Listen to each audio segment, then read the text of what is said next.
Yo, you tuned in to Guerilla Cross Radio. Broadcasting live from downtown Las Vegas, you're tuned in to Guerilla Cross Radio.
Yo, what's up, and welcome to another episode of Unnamed Sports Show right here on Guerilla Cross Radio, streaming live on GorillaCross.com and the Guerilla Cross app. Download the app for free on Google Play and the App Store, iTunes.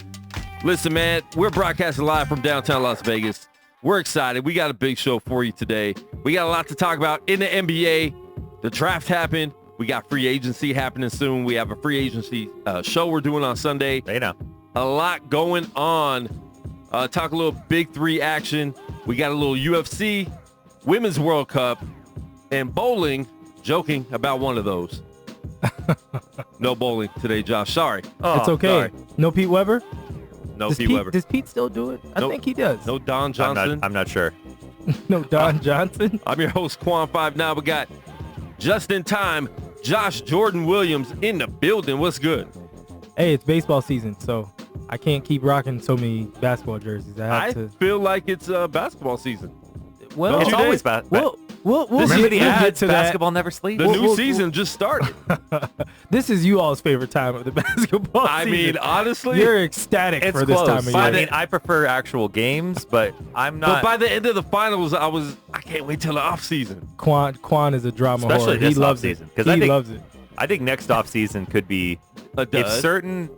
If Kawhi doesn't do a 1-1, the next off season is going to be real light. It's Anthony Davis. Who's gonna and- get Draymond?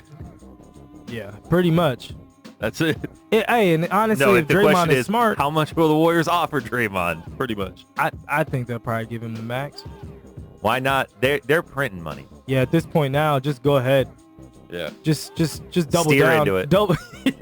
Seriously, right into it. seriously, because like once they retire, you know, your ticket prices are still gonna be so jacked up for so long, like Yeah. because so many people are on waiting lists that they're just gonna be happy to see whatever bad Warrior Anybody. basketball that they're gonna have for 5 years. So Bring Jeremy Lin back.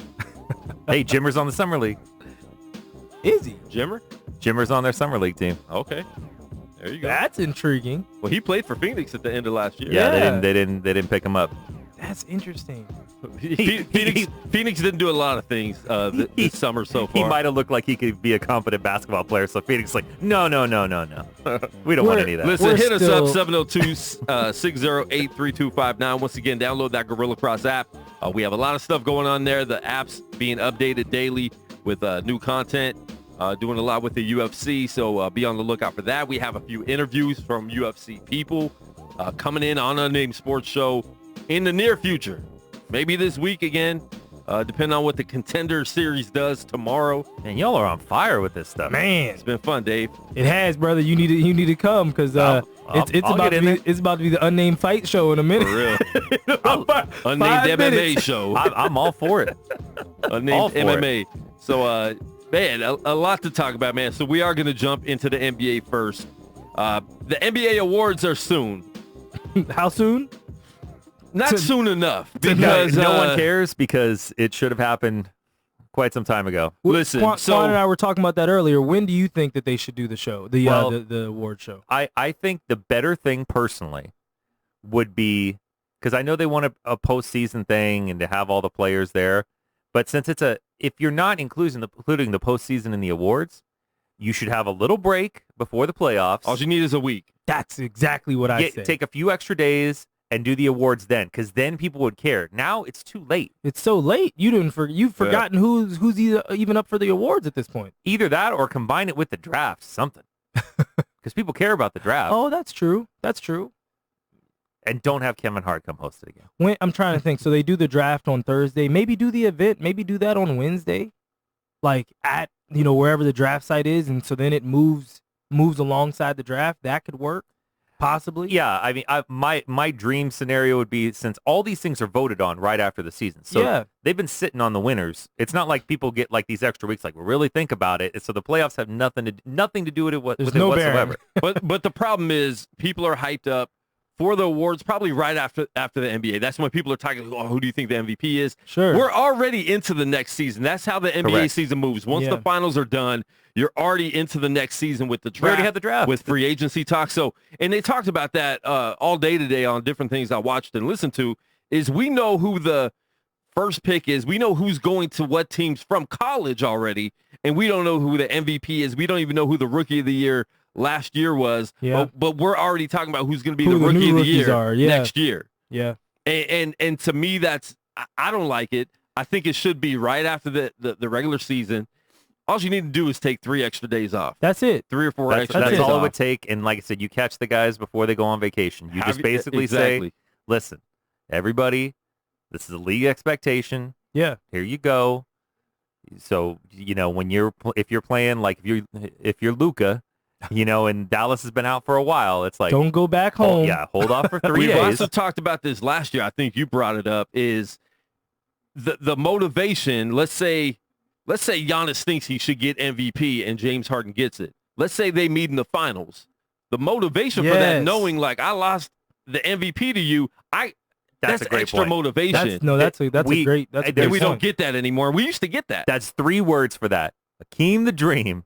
What he did to David Robinson was near criminal that year. Because David Robinson had earned that MVP award, but by the end of game 1 of that series, it was like, oh, they really shouldn't have given it to him in front of Akeem. Shouldn't have done that. David Robinson was a nice guy. He did not deserve that. Yeah, Akeem rained hellfire on him. he was dream shaking everything. Watch the YouTube videos if you don't know what Dave's talking about. But the nastiest dream shake ever. Multiple times. Like, oh, got you in the air again, huh? Oh, okay. He had people in the crowd jumping for it. All right, so the NBA awards, and we're going to go around because it hasn't started yet, I don't believe. It might be over. Who knows? We don't care because of the length it took. We love the NBA. I do care who wins the awards, but the time it's taken for it to happen, it just kills everything. It's too long. Yeah. All right. So we're going to go through the list and give you our predictions before they happen. Okay. Do you want our predictions or who we would like to win? Because those could be 2 different things. I think we could do both. Rookie of the Year, I'm taking Luka. I think he dominated enough. Trae Young came on the end of the season. Way better season than I thought. I thought he was going to be a really difficult player the whole year. Summer league does not mean much at all. He had a really rough summer league, and we're thinking his scared me a little bit. His was pretty bad, especially for his size. A guy that small, you have to really impress right away. Yeah. But listen, man, the second half of the season, this dude really came on, and we're going to talk about Atlanta when we get to the draft because Atlanta is going to be a fun team to watch. That's one of my top 5 league pass teams to watch for next season. But I'm taking Luka in this. It's really between him and Trae Young. I still think it was him all year. He dominated. Trae Young, second half of the season was amazing. And if he had that same offensively, he is one of the worst defensive players in the league. Shout out to the NBA. The NBA is one of the worst defensive leagues. I don't always agree with that. There's some good defensive players out there, and there's some. And defense is tougher to play now because you have to cover so much more ground. It's a different type of defense. So you can't just write it off and say, "Oh, these guys don't know how to play defense." Dave loves that one. It's true. It is true. Yeah. All these dudes back in the day could just plant down low, and they didn't have to run out. I got to take a water break real quick, go guys. Go ahead. We ran out of water bottles. So by the way, just to jump in, will be Luka, should be Luka. Okay. Who you got, Josh? Yeah, it's definitely Luka. I mean, Luka did some things that were incredible this year. He had his share of highlights. Trae Young, like you said, and I actually think Trae Young's summer league mirrored his actual season. The summer league, he had a really, really weak start, and then by about like the third or fourth game, he started to show flashes. Yeah. And I was like, okay, he looks like he can at least be serviceable. He looks like he could be okay. And I feel like his season went the same way. It was like it took him a while, and usually you actually see rookies go the other way. Yeah. Once they hit that rookie wall of I've never played this much basketball in my entire life, that's usually when they start to fade down the stretch.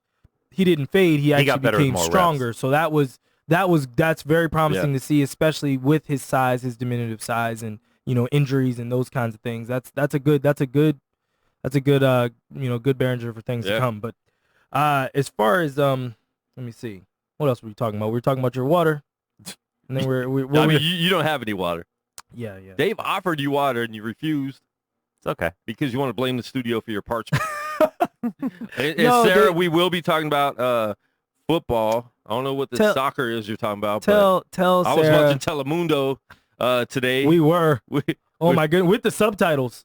Yeah. In Spanish. So much better on Telemundo. And we're at a breakfast restaurant, so I mean, but we saw goal. They really had it on the goal. But we'll talk about that soon, because we'll talk about how there shouldn't have been a penalty shot. But we'll talk about it. Coach of the year now. That's a tough one this year. This is a very tough one. I think I would. I mean, who are not? Give everybody the nominees. Give the nominees first. We got Mike Malone, who took Denver from not playoffs to the best record in the West most of the year. Yeah, number 2 seed. Number 2 seed. Nate McMillan from Indiana, who took a team of nobodies to the playoffs. No Victor Oladipo for most of the year. Victor Oladipo. Doc Rivers took the Clippers. Listen, Clippers traded their best player to tank. They traded everything and still got to the playoffs. He got them to the playoffs and got them to win 2 games against the Warriors. In spite of himself. I mean, that's healthy Warriors. This is probably the toughest coach of the year in a minute. In a long time. And then we got Mike Budenholzer. Yeah. From Milwaukee. There's people left out. Dang, that is tough. I mean, there's no Nick Nurse on there. There's that team can't win back-to-back player coach of the year. If that's the case, they own Phil like 8. If they were gonna fire I'm just saying there were a number of coaches that did a good job. No, he did a great job, and he showed it in the final. I think. Well, it's definitely between. Brooks. I think Scott Brooks. Stop. The top 3 are Billy Donovan. Definitely. The top 3 are definitely Boods, Malone, and then Doc. So out of that, you really can. It really just depends on what do you value. Do you value? But I like Doc's team though. So, yeah. I mean, it is the West though compared to Nate McMillan's team in the East. But Malone did it also in the West as well, and he did it the entire season with one of the best players in the league. Yeah, well, yeah, he did have a good player. I think I'm going to go with, I can't believe I'm going to say this, with all due respect to Doc Rivers, who coached amazingly this year.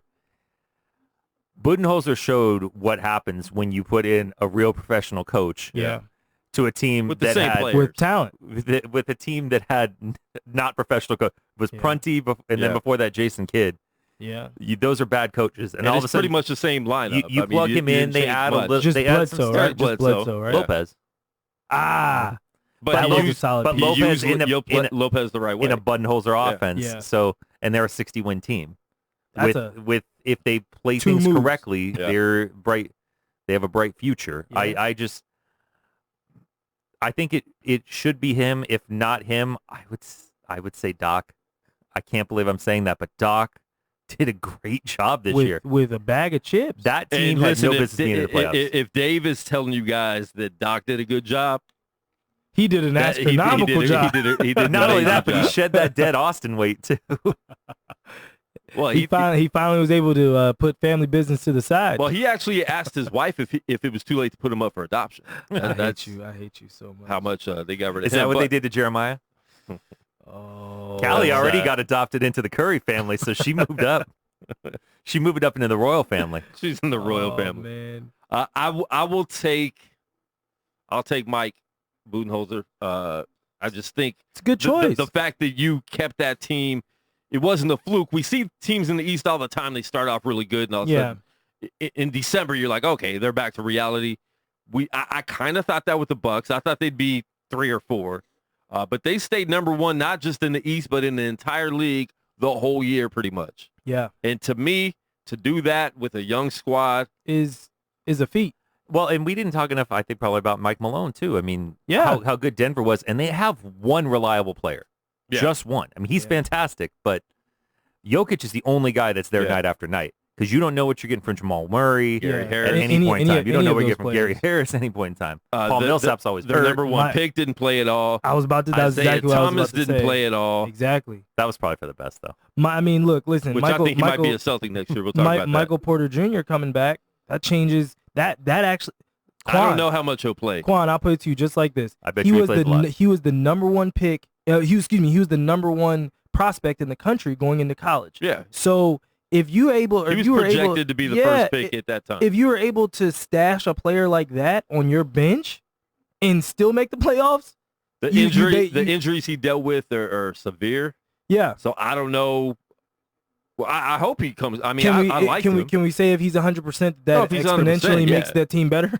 Yeah. That team just became very scary. He adds another dimension, but also if he's been working on his game, because he has good shot form, but he's not really known as a good, consistent shooter. Yeah. But he doesn't have a broken form, so it's not like one of those guys where it's like, oh, there's You're not Ben Simmons. Oh, Lord. We don't got to rebuild this house. No. Rebuild this house. From the ground up. Man, moving on. This one's easy to me. 6th man of the year. We got Bogdanovich from Sacramento, Julius Randle from New Orleans, which I think he's starting a lot once Anthony Davis went out. Yeah. But I mean, early in the year he wasn't starting. Yeah. Spencer Dinwiddie, DeMontis Sabonis, Montrezl Harrell, and Lou Williams. Lou Williams in a landslide. Montrez might take some votes off him. He'll take some votes, but I think Lou Williams, in my mind, will get it and deserves to get it. The way he plays, first of all, he plays like a starter, so it's one of those, it's a little tricky. But he was by far one of the best 6-man of all time last year. Yeah. With his stats. Lou Williams all he's time, a scary period. player. Yeah. He is one of the greatest 6 men that has ever walked the earth. Him and Jamal Crawford. And Lakers traded him for Corey Brewer. But they actually got a draft pick out of that, too, that worked out. So that was good. Well, at least what was the draft pick? I believe it was Josh Hart. That worked out. That's solid. Yeah. It's all part of getting it's all part of getting Anthony Davis. Yeah, exactly. Yeah. There's a lot in that deal. Oh. Yeah, we're going to talk about that deal, or we're going to leave that alone? Of course we'll talk about that. Okay, all right. And I would still go with Lou Williams just for the sheer fact that when he's cooking, you are scared to death of him if he's playing your team. Yeah. Because when he's going, he can score on anybody. Yeah. And we saw that. I mean, he was super confident in the playoffs against Golden State. Hit some huge shots. Oh, he has no fear at all. He has the confidence of a man who lives with 2 girlfriends. And I really want to see him on a really good playoff team because I want to see him go deep into the playoffs and actually build his brand because I think a lot of people don't really know who he is still. Yeah. Truthfully. Well, hey, Houston could have still had him and Harrell and all these other people, but hey, Chris Paul. Chris Paul was important. But so that money. We weren't seeing much of Lou Williams doing this because there was another player on Houston that didn't like sharing the ball too much. Yeah, it's him with James Harden is not a good combination. Did he not get a 6-man in Houston? I can't remember. No? No. Okay.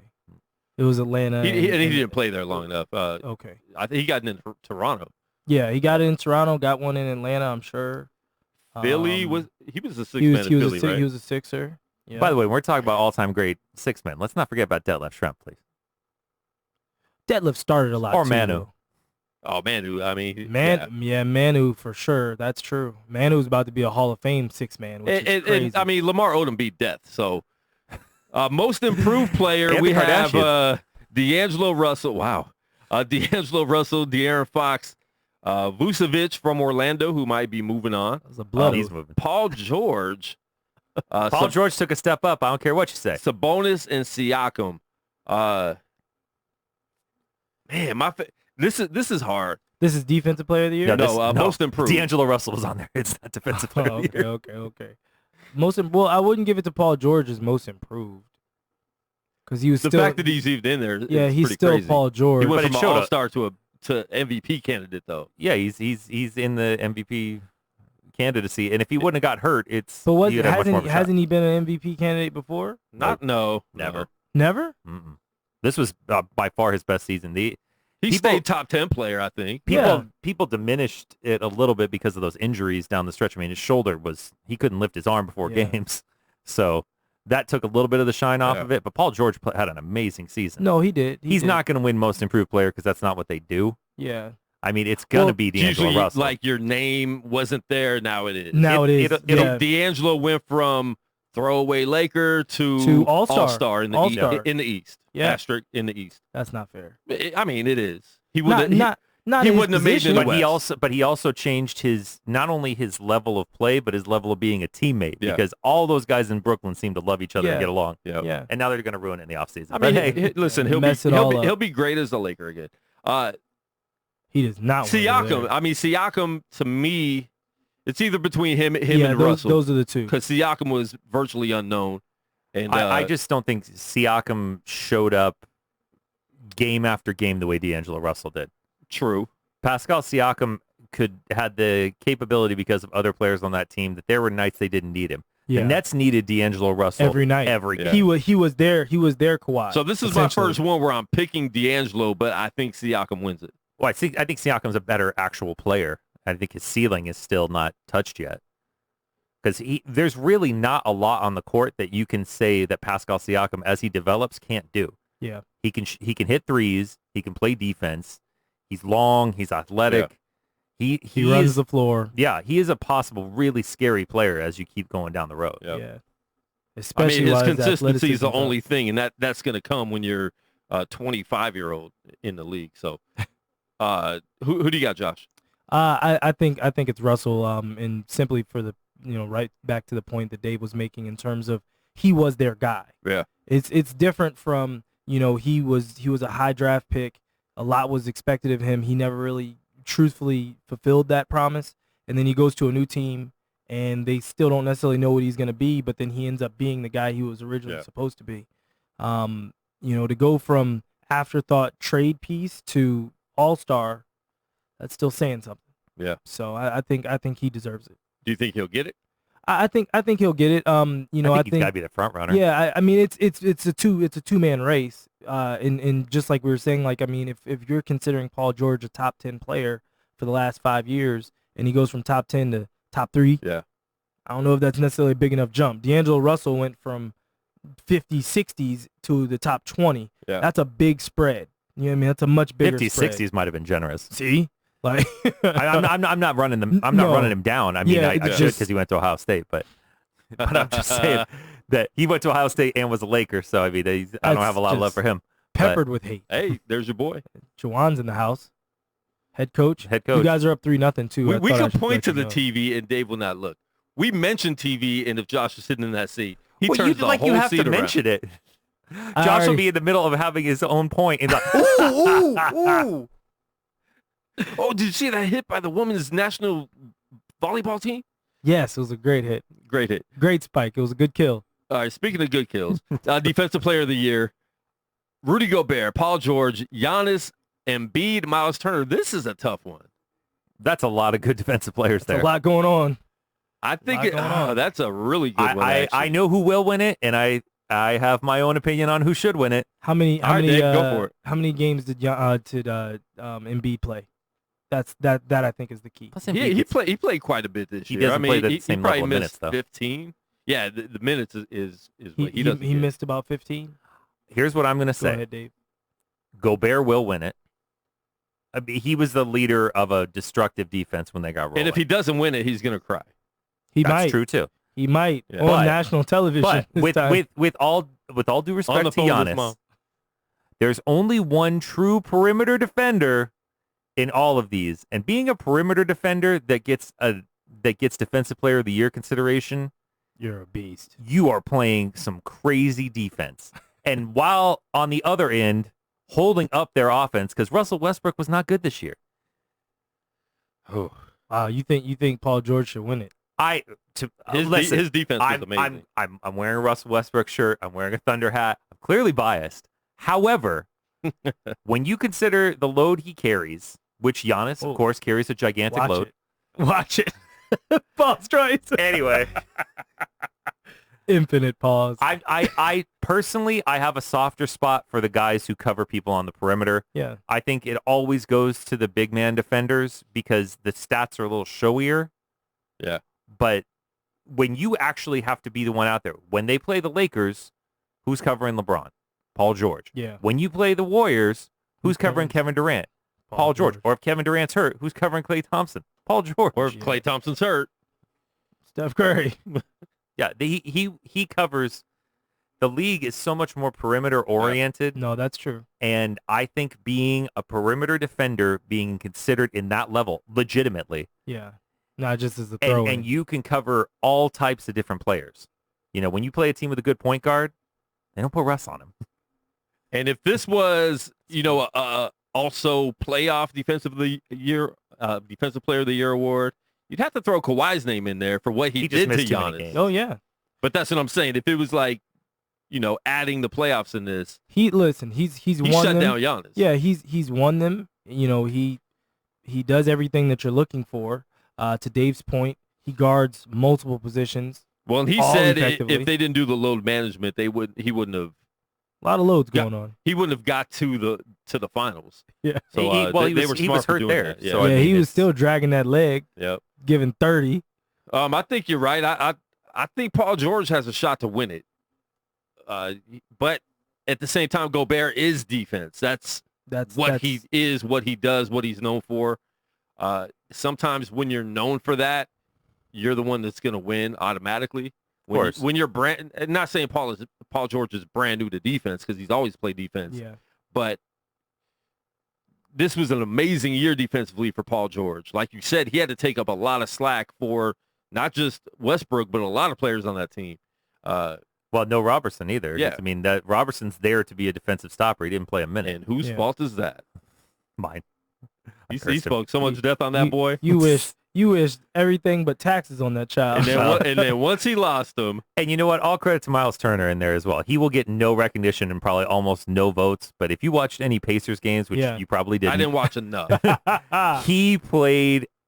He was flying all over the floor this year. He played a ton of defense. Yeah. So I'm going to take Gobert, but I want it to be George, but I think Gobert will win it. I think it's probably going to be Gobert, but I mean, listen, if they didn't, it's tough. I think it would be tough to also make a non-All-Star Defensive Player of the Year. So that's it's not unprecedented. Yeah, we've not seen that a lot. Not a lot. I think so. I think the tough part will be to make. You might be right in that a non-All-Star in a year where 2 of the 3 MVP candidates are up for Defensive Player of the Year. Yeah.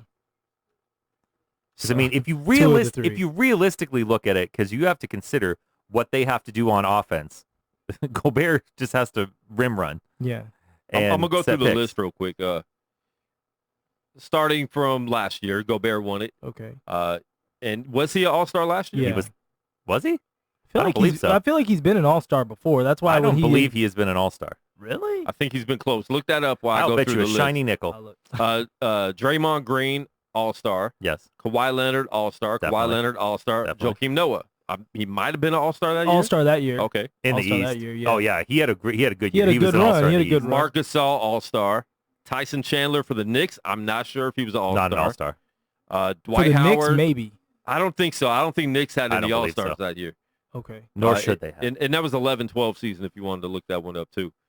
Dwight Howard, 3 years in a row, All-Star. He was Dwight Howard at that point. And for somebody that said Andrew Bynum was better than Dwight Howard, somebody said stop that? it in the Let the Lakers ball bounce. Lake of the ball bounce. I forgot. There's a lot of stupidity. And listen, man, I like Andrew Bynum, but no, not at all. Andrew Bynum's knees went in like this. Yeah, get out of here. And he parked in handicap spots. So just even for that, no, get out of here. Kevin Durant, All-Star. Marcus Camby, could have been an All-Star, 06-07. Kevin Durant wasn't Defensive Player of the Year. Kevin Garnett, my bad. Definitely All-Star. Marcus Camby has been an Rudy All-Star. Gobert, 2-time All-NBA, and never an All-Star. I don't believe he's ever been an All-Star. No. How does that happen? Voting but when you think about it, bigs aren't as important to the modern NBA. And also when you talk about All-Star teams, you want point guards, you want guys that run the floor and show skill. And most of these guys are bigs. I mean, almost all these guys we mentioned are either centers or power forwards. Ben Wallace 2 years in a row, All-Star both years. Ron Artest, All-Star. Ben Wallace had 4 out of 5 years. Yeah, Ben Wallace. Let's not act like he was only there. He was only there to play defense. Yeah, I play defense, block shots, and rebound. And for a small guy, I mean, listen, man, he was a short power forward. He wasn't short center. He wasn't a power forward. Exactly. He wasn't 6'10", 6'11". He was 6'9", like my brother. 6'9"-ish. He was 6'9", when then the hair made him like 7 feet. Yeah. When he had Fletch. 2001, Dikembe Mutombo. Yeah, All-Star. He's an All-Star. Was he an All-Star that year? Yeah. He was an All-Star with the Hawks. Okay. Yeah, that's right. He got traded. For Theo. Mm-hmm. Alonzo Mourning. All-Star. Alonzo Mourning. Dikembe. Now we finally get the first guard since 1996. Dave, I'll let you say his name. Gary Payton. No, that's Jordan. Not 96. Oh, 96 was GP. Sorry. Yeah, Gary Payton wreaked havoc. Yeah, he did. Because that was the spawn of the glove. That was where all the glove stuff started coming out. Yeah, Jordan never won Defensive Player of the Year. Yes, he did. When? He cried. Earlier. Jordan won the MVP. 80s. They're not Defensive showing Player it of the on Year. here, so maybe. He did. Oh, the 88. 88. He won MVP that year too. Yeah. And he won All-Star Game MVP too. All right, Dikembe again for. Can we stay there? That was good stuff. I'm giving you nuggets of gold. Well, you sound like Steve. I knew you were gonna- Dikembe again for the Nuggets. Akeem 2 years in a row. Mm-hmm. Yeah. David Robinson in 92. Scottie Pippen never won one, did he? No. Nope. That is crazy. Dennis Rodman in 91. Dennis Rodman in 90. That is crazy. Mark Eden. Well, but think Mark about Eaton. But think about it, Dave. He was blocking every He shot. blocked shots. Think about it this way though, Dave. He couldn't move. When Scottie was great, so were the bigs. Like there were great bigs in the league. Get it. I get it. Yeah, I mean, you had guys like Akeem out when- there, but you also had Mark Eaton. Well, I mean, but that was back That in was Martin's day. that was Scottie Pippen's second year. But I mean, remember what I was talking about where defense has totally changed? Yeah. Mark Eaton couldn't see an NBA floor in this day and age. He couldn't move. No, you're not guarding a 3. He's not guarding it He's anything. barely guarding the 5. You're not jumping out to guard the 5 at the 3-point line. When here you have for like rim an Anthony protection Davis there and with Mark backside. Eaton, that would be shameful what he did to him. Mark Eden was a big guy. He's still He's a big guy. 7'4". He's still a big guy. Every time I see He him, might be down to 7'2" that's Big now. Mark. We just call him Big Mark. That's Big Mark right there. You leave Big Mark Yeah, alone. he looks like he would kill you and bury you in his own backyard and not as get a, caught. as a souvenir trophy. From inside the house. And wearing a shirt saying white privilege. Whoa. No, Before he's a great that, guy. yeah, I believe it. He's white. He did play in Utah. Before that, we have Michael Jordan. He won the MVP that year too. I'm not sure if you guys knew that. Oh, I hate that. It's a I believe it's the And the All-Star Game MVP in Chicago. And the dunk Damn, contest. the dunk contest. Wow. That. remember when the best players Those were in are the dunk stats, contest brother. In 1 year, stop it. That's crazy. and lost to the Pistons in That the playoffs? well, I mean, they crucified him, but They that's did. a different story for a different day. Different day. It's a different podcast. Before that, Michael Cooper. Okay, there you go. That's a You non-all-star. got another- Yeah. Michael Cooper was never an all-star. No. No. No never, chance. Never. Well, then that's a no. Yeah.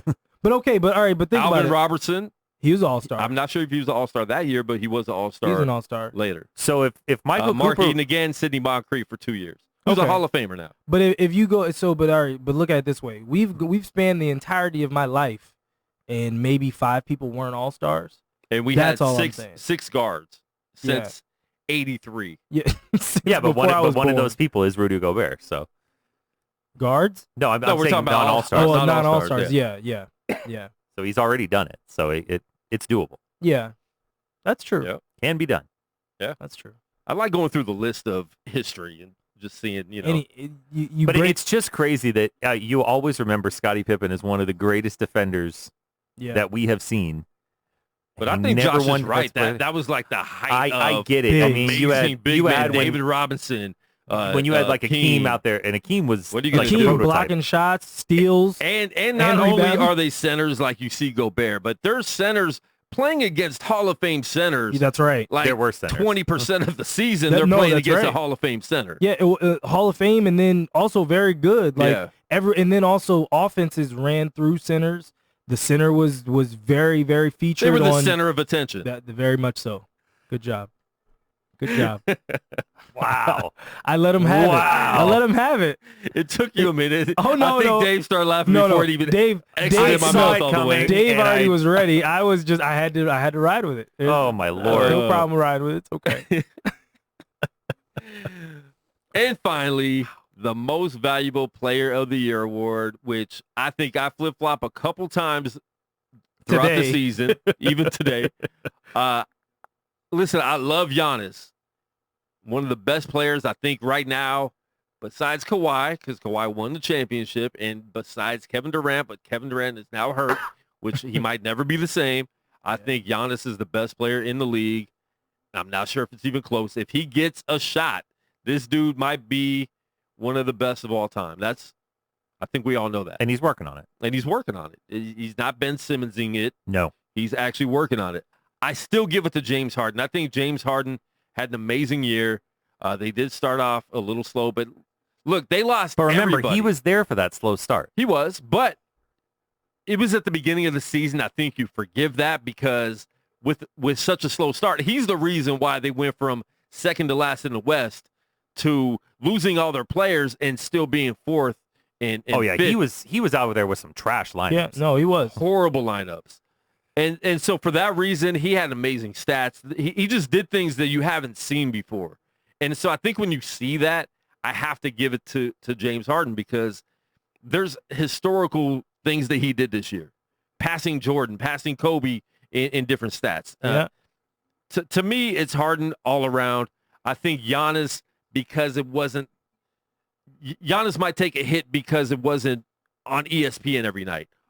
I think Harden might get a little more love because it was like talked about the number one story, so some people might throw it in there for that. But I don't know. He also gets a lot of bad raps that way too, though. Yeah. True. There's a lot of. I give it to Harden by a hair because there's a lot of people that still have some of the Harden by. I mean, I don't like watching Harden play. I recognize his greatness. I don't enjoy watching his game. Same thing. Yeah. But there's a lot of people that still hold the rap on him of like zero defense and things like that. Some things that he is very much improved on. But he still gets painted with that brush. I would love to say Paul George.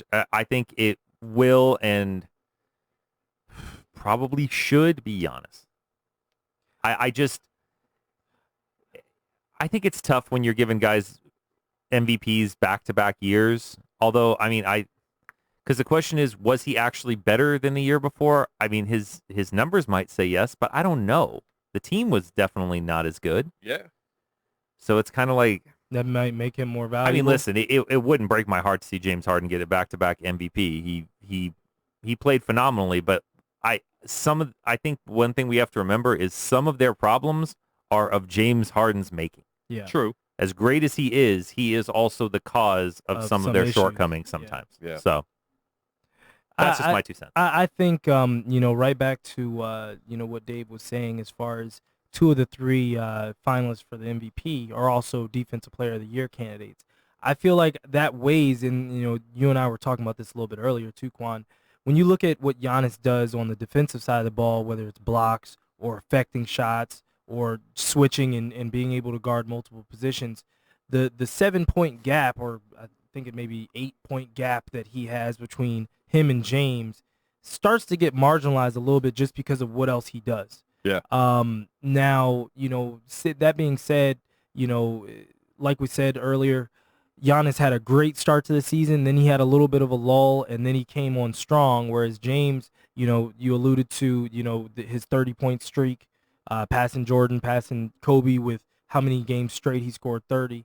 I feel like in some of those games he was stat chasing. Oh, 100%. He was just out there just to get the 30 points. I mean, we saw him against the Knicks to get 60.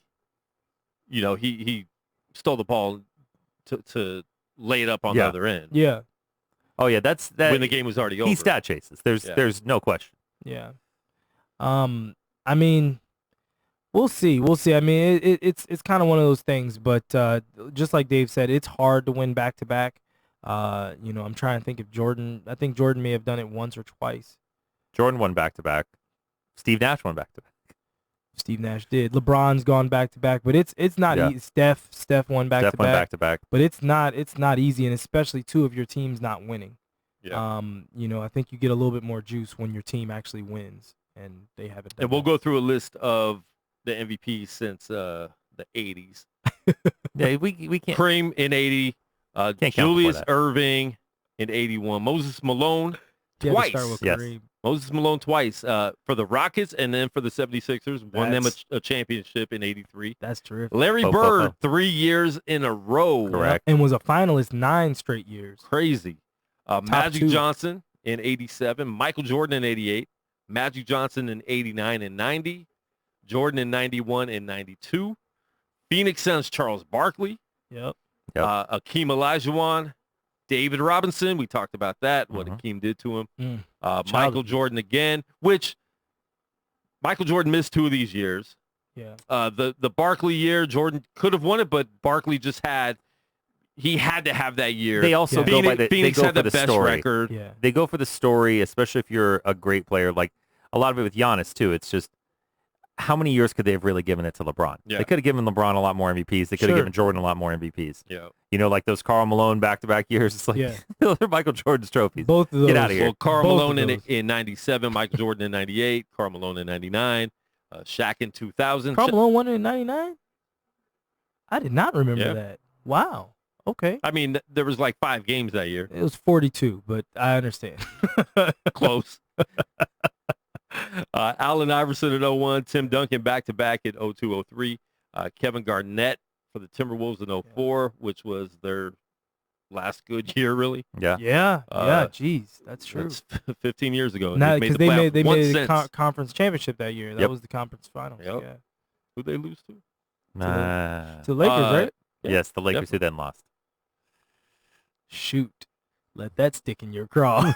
But then Seattle lost their whole franchise. Oh, no. That felt unnecessary. It was. That felt unnecessary. That was That's low. what I called for. Keep the gloves That's up. one of the lowest ever. Keep the gloves up. Kobe lost a lot of money in Colorado that year, that's for sure. And then 05, 06, Kobe and Kobe. Oh, I mean, Steve Nash and Steve Nash. Sorry, white privilege and white privilege. Canadian privilege. Canadian privilege there. So Maple privilege. Yeah, that was... should have been Kobe. At least one of those should have been Kobe. Yeah. Sorry yes, about that. one of those years. One of those years when he had, because he averaged 35. Yeah. Point 6. Nice. Dirk Nowitzki in 07. Kobe finally got his in 08. He did. Thanks, guys. Thanks, guys. LeBron 2 years in a row with Cleveland. And by the way, that the funny thing is he should have gotten one of those Nash years, and Kevin Garnett should have had that 08 MVP. Yeah. Yeah, possibly. Kobe still had a great year. He did have a good year. He got one on on just history alone. They had to give him one. It was one of those where it's like, LeBron's coming on strong. If we don't give it to him now, he's never going to get one. And he might kill someone. We can't have Kobe Bryant go a whole career without being an MVP once. We got Derrick Rose in 11. Yeah, that was a good one. Which could have still been LeBron, but it was one of those, we can't give this to him. Well, it was also the first Miami year. They weren't giving it to LeBron. And then LeBron in 12 and 13. Deservedly. The real MVP. Kevin Durant in 14. And Steph he was. Curry back-to-back years. One of those years was unanimous. Only time ever in history. That's crazy to think about. That's still a crazy shot. That's still crazy. And then Russell Westbrook, after, averaging a triple-double, and he did it again this year, 3 years in a row. And again, the last... Yep. Done it the last 3 years. And then last yes, year, it's stat chasing. James I get Harden. it, but he's still a point guard getting 10 rebounds a game for 3 years. I don't care what. Bottom line, if you're stat chasing and you could chase a triple-double average, you're doing pretty good at stat chasing. Yeah. That's not easy to do. It. I'm sorry. No one else has been able to accomplish that 3 years in a row. No one's ever been able to accomplish that more than once, and that was 50 years ago. Yeah. And, this year, it's either Giannis or Harden. And got my man on Facebook Live. We need more Canadian privilege. Listen, Canada, don't get overhyped. You won the NBA championship. You're turning into America. You're turning into America. Don't get crazy now. Which, by the way, they would trade that NBA championship with a heartbeat for a Maple Leafs cup, without question. Actually, you'd be surprised. I don't think I'd be that. No. You'd be surprised. No. Listen, Linda. You'd be surprised. So the Leafs, basically, a lot of native Toronto people. I was trying to think of it. Is it Torontoan? I'm not sure. But Toronto, you've been there. Torontoans, maybe. I'm not sure. I don't know. Drakes. Aubrey. We'll call them Aubreys. OVOs. We'll call them Aubreys. We're call them OVOs. The Aubrey Awards. They feel like the Maple Leafs have been run like a corporation for like the better part of 25 years. Yeah, like garbage. And well, no, just in terms of how much they charge and 100%, because they know you'll pay it. Well, people aren't happy about it, and people haven't been happy about that for a long time. They don't keep the right players, and then they go after the wrong players a lot of times. A lot of people, especially, Toronto is a very multicultural city. It is. And the Maple Leafs are historically very white.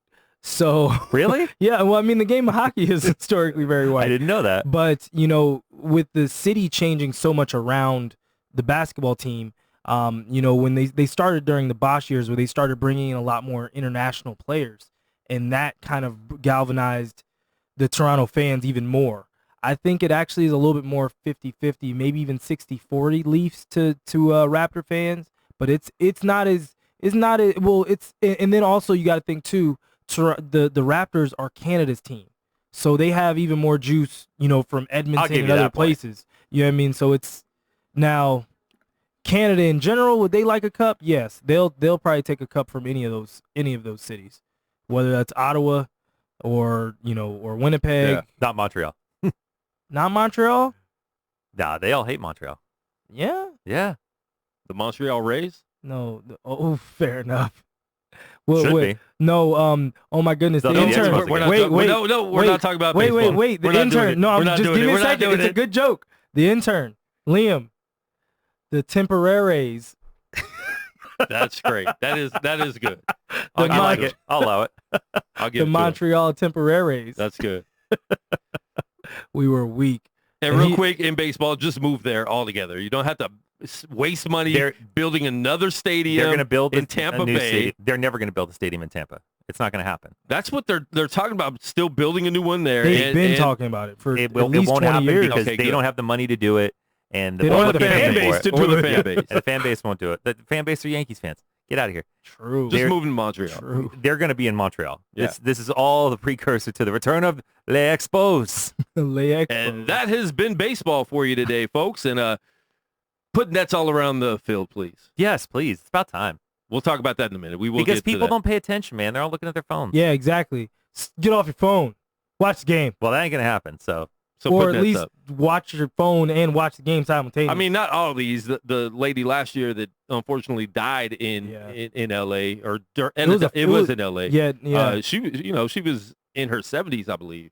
Yeah, so and was there on her, I think, her wedding anniversary with her husband. Like a 50-year anniversary. Something crazy. That was a tragic story. Yeah. That was really bad. And it happened again last night in L.A. So the girl's all right, but I did hear about that. She had to go to the hospital. And 2 weeks ago it was a little, I think, 4-year-old or someone really young. Cub game. Yeah.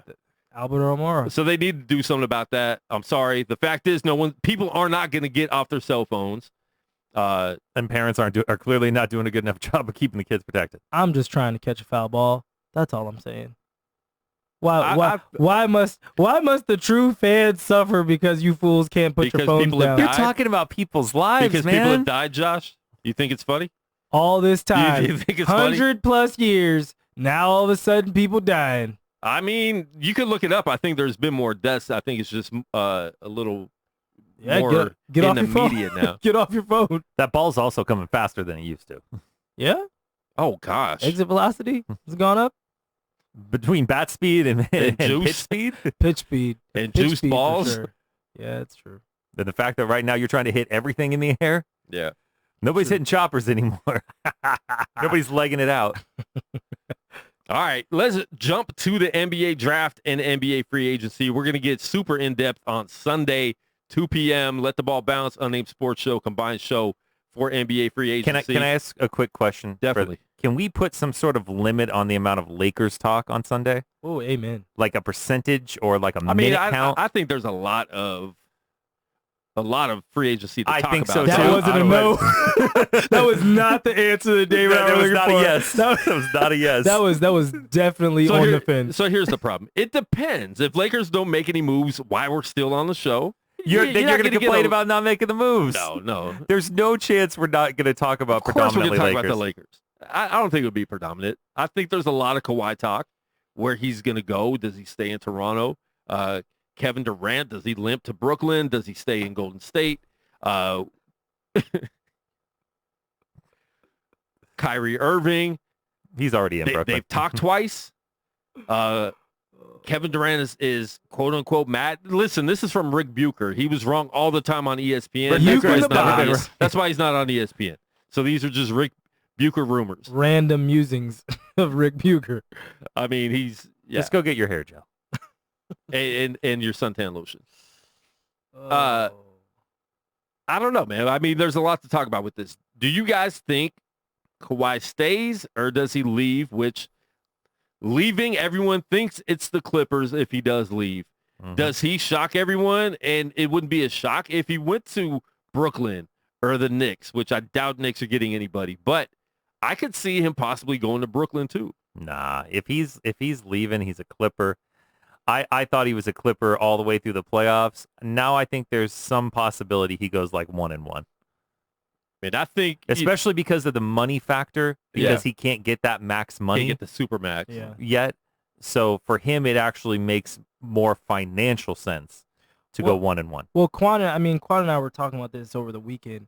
My only thing, because when Quan broke down that he wasn't gonna get that super max, I was like, oh, that kind of changes everything. He can get 5 years, 189, which, listen, that's good, still great money. I would take it. It's very good money. That's not. But when you have Kemba Walker about to make 230, able to get 220 something for the same 5 years, I think you take the 1-1 and then go for the supermax. But to that point, I think Kawhi is just not that guy, and I think this year has been the last 2 years, frankly, have been very draining on him, just in terms of constantly having to talk about it, constantly. Like the mayor of Toronto and Nav, the super fan, the Indian gentleman that always wears the turban and throws his towel right underneath the basket. Is he Indian? He is. Okay. He's Sikh.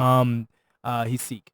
And so basically, like, they actually asked Raptor fans, hey, if you see Kawhi, please don't try to recruit him. Like, leave him alone. Don't bother him and his family. The good thing about Toronto is there's a fake Kawhi out there that people believe is the real Kawhi. Oh yeah, I did see him. Yeah. That's funny. Hey, my man's cleaning up. That's a good move. Hey, do it. It's a good move. Just stay in the gym. Don't you gotta keep the body right. Yeah. People start calling you fat Kawhi. It's and not keep a the good braids look. long. Yeah, well, shortish long. Well, you know what I mean. Just keep the braids going. He's had That's braids for 9 years, and my hair was longer than his in a year and a half. Don't ask. He's trimming. Of course. Or he's got horrible breakage. One of the two. Or his hair is only programmed to grow that long. No. That's too long. It's too long of a time. It's too long of a time. There's got to be some trimming going on. Yeah. I don't know. Quan, what else you got? What you doing over there? I mean, Dave, what do you think? I think the 1-1 is the possibility because of the money. I think you make that deal and then you make more money. You hit it up for more money next year. Yeah. It's just that's how it is.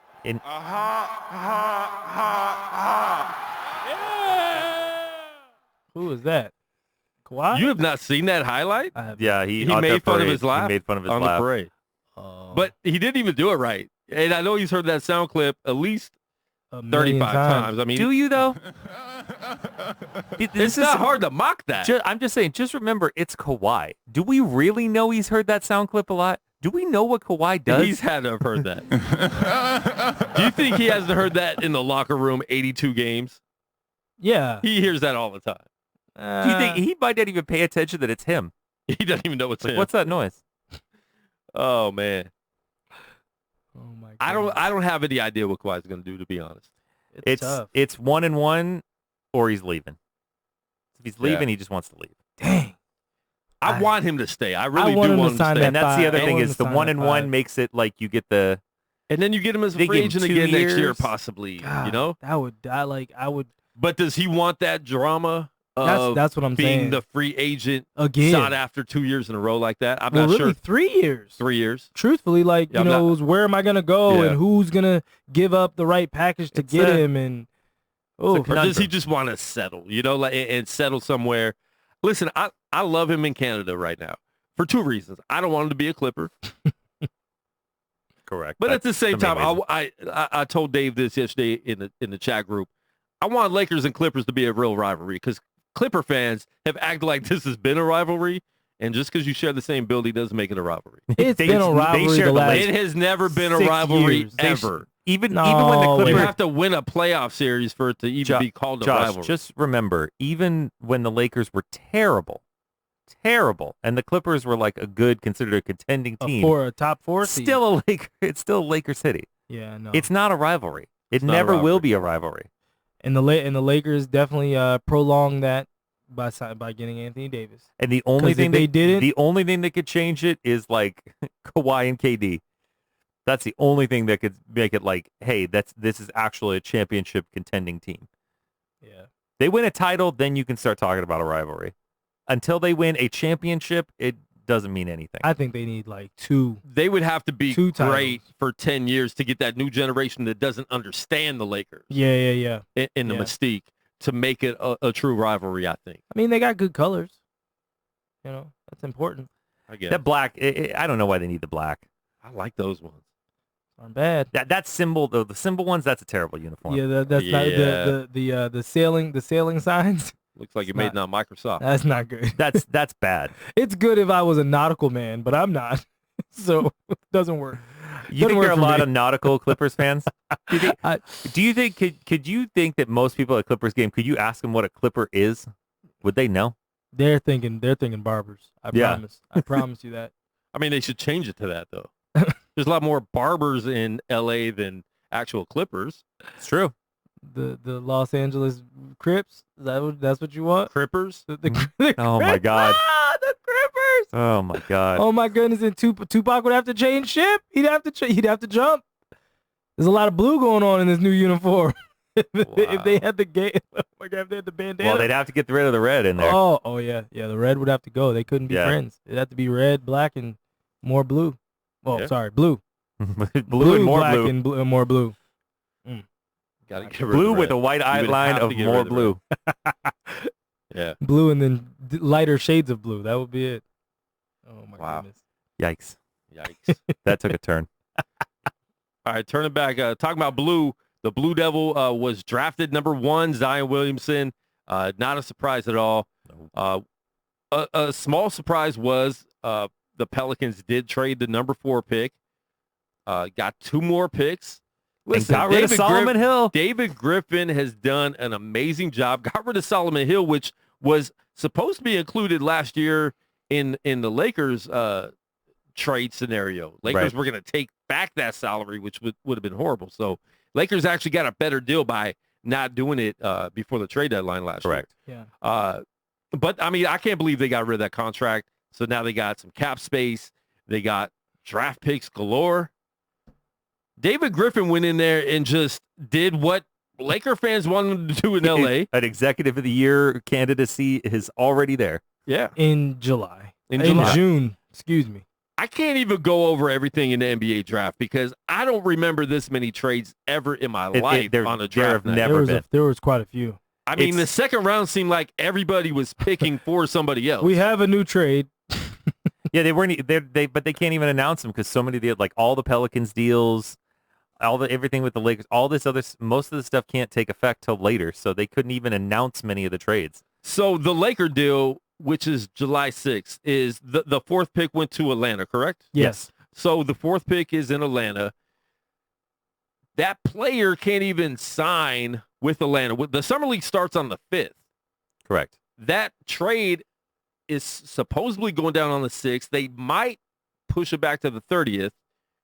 They're not going to. No. Because that would have to involve other teams waiting that long, and nobody else is interested in waiting that long. It's not their fault the Lakers screwed up. And that's the whole problem. So that number 4 pick would have to miss the Summer League.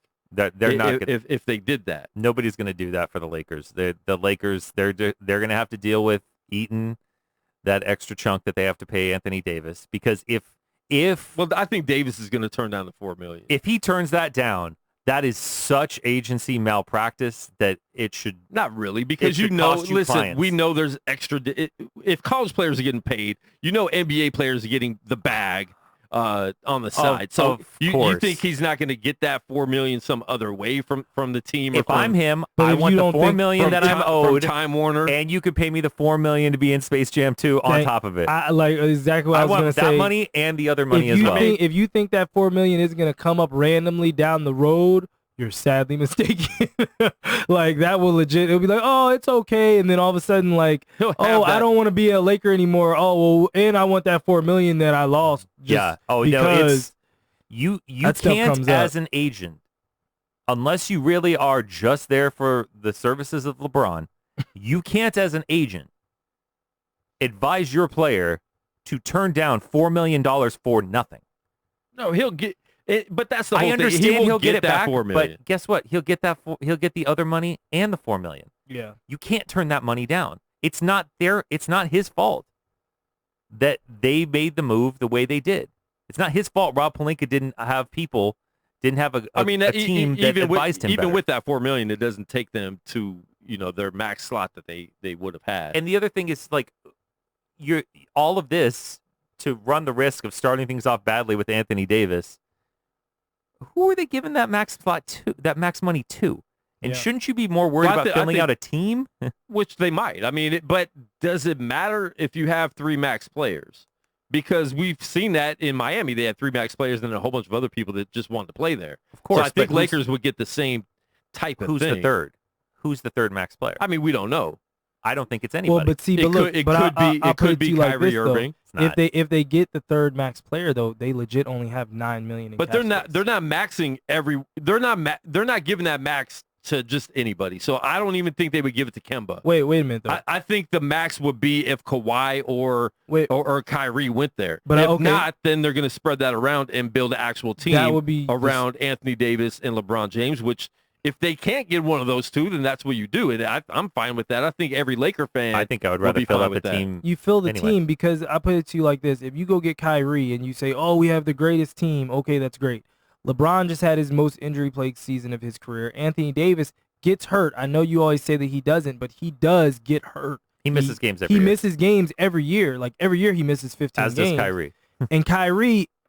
he's habitually hurt. I mean, I'm more worried about him than anyone else. Yeah, I'm not worried about LeBron. He's already in Brooklyn. And all that withstanding, you would only have $9 million in cap space after 4 guys, because Kuzma's still under contract. So after those 4 guys, you have legit $9 to $12 million in cap space. That's not enough money to fill out a team. You would have a bomb 5, and look, Golden State just showed you what a bomb 4 to 5 looks like. If anybody gets hurt, that bench is weak. But that's any team. So you could have a bomb 1 in Toronto. If Kawhi goes down, you don't make the playoffs. No, I disagree. No, I think he missed 40 games. They did make the playoffs as the 2 seed. Well, how many games did he miss? Not 40. Probably 20. Like 25 to 30, somewhere in there. Hold on. But I think that's a playoff team even without him. He did miss 30 straight games. Remember, they're in the East. If it was 30 straight games, they're not doing very well. If you rolled out Marc Gasol, Siakam, Lowry, all these other guys, if he had missed, say, like the whole year, I think you still sneak into the playoffs in the East. because they played well enough in games without him. But my point is, games. you're not. Nobody loses their best players and wins a championship. That doesn't happen. No, of course not. You don't see that. So you could say that about any team. Golden State had 3 or 4 guys to lose before they even became a team where it's like, oh, they might not win it. I don't know. I mean, they also had players under solid contracts still. I'm not mad either way. Listen, if we can get a max player that's good, I don't want to just throw a max out to anybody just because it's a max. Do you want Kyrie Irving? I don't want him for the injuries. The fact that him and LeBron wouldn't have to get to know each other is a good thing. Yeah. So I don't think it'd be bad. But the injury thing, it doesn't really bother me about LeBron or Anthony Davis, because Anthony Davis has not been hurt. I mean, you're talking about a couple years since he's been really hurt. Last year he just sat out. He had a hurt finger. Yeah, that was all. I mean, that was all dubious last year. Yeah. We're not counting that one. I'm not counting that on his injury list. But I mean, Kyrie is definitely someone to worry about if you're going to pay him that much money and he's going to be missing games all the time. And like you said, if you don't have anyone to back him up when he misses his 20 games, then you're looking at fourth in the West, and it's a harder climb. So, listen, I think overall, because Lakers can get a max spot when LeBron leaves in 2 or 3 years. You know what I'm saying? So it's not like Anthony Davis, once LeBron leaves, is going to be there by himself forever. No. So I think you could build a team right now. Correctly. You could build a team right now. And then you could build a lot of shooters and defenders, and you're going to get some really good players there. You still got Kuzma, which, let's face it, he could be the third man everyone keeps talking about. Not that he's going to be a perennial all-star, but he's a really good third player behind those two, not going to demand the ball a lot. So if you bring in someone like Jimmy Butler, who might want the ball more, might want to take more shots, that's something you got to look at. LeBron and Anthony Davis are going to be the majority of the offense, so build around that.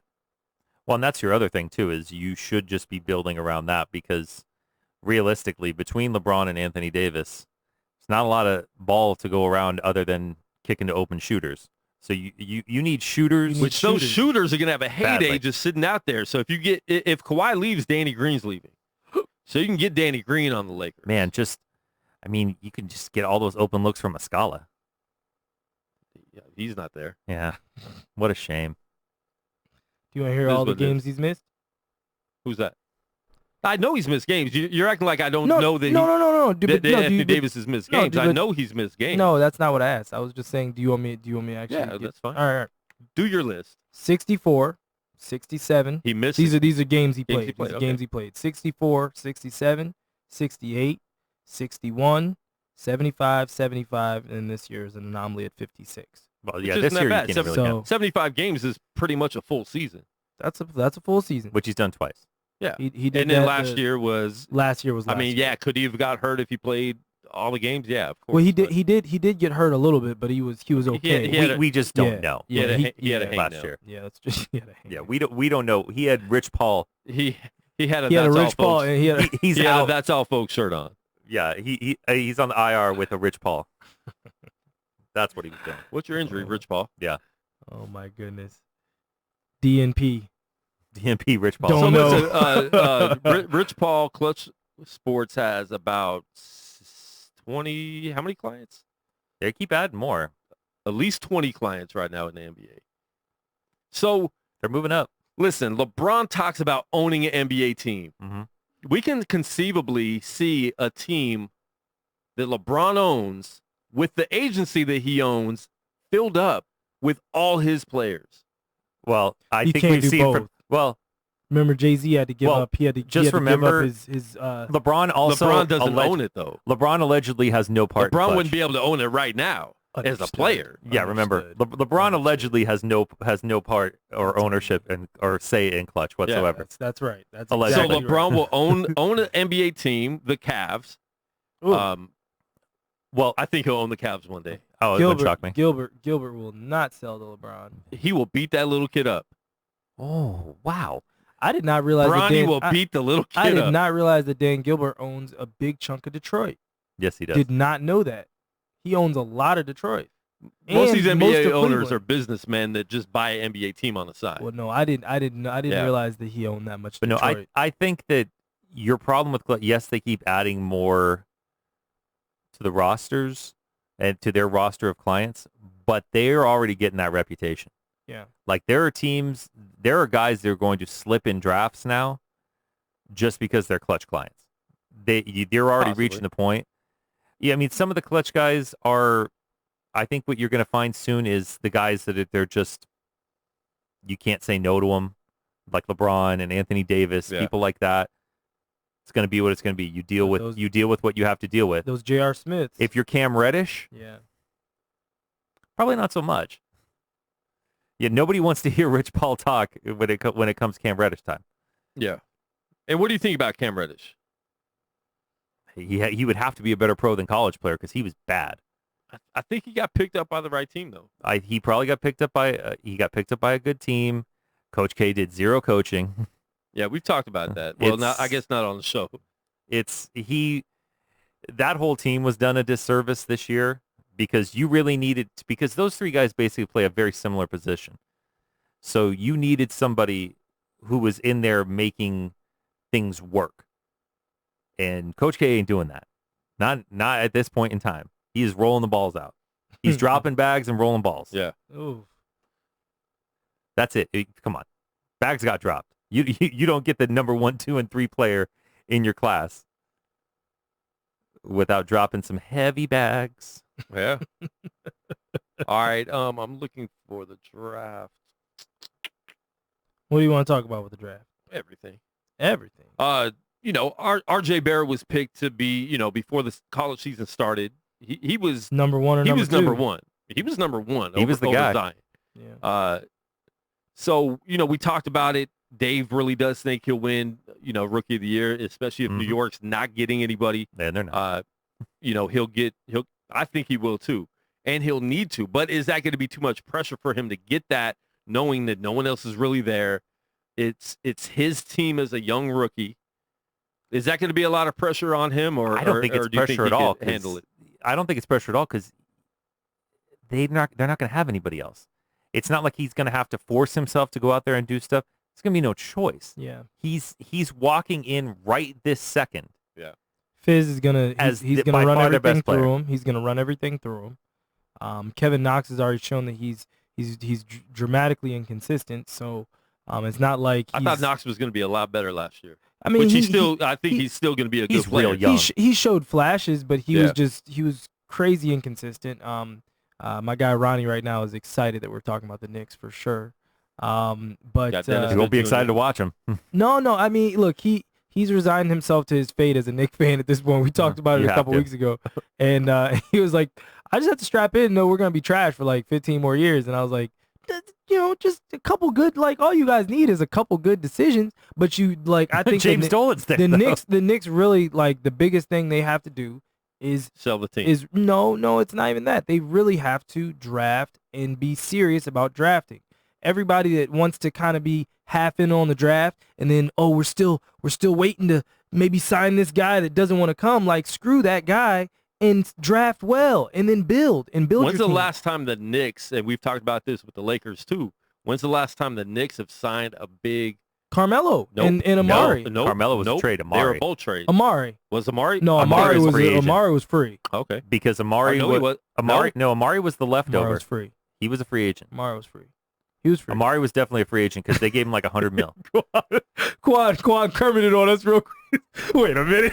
Amari was a free agent. Okay. Definitely.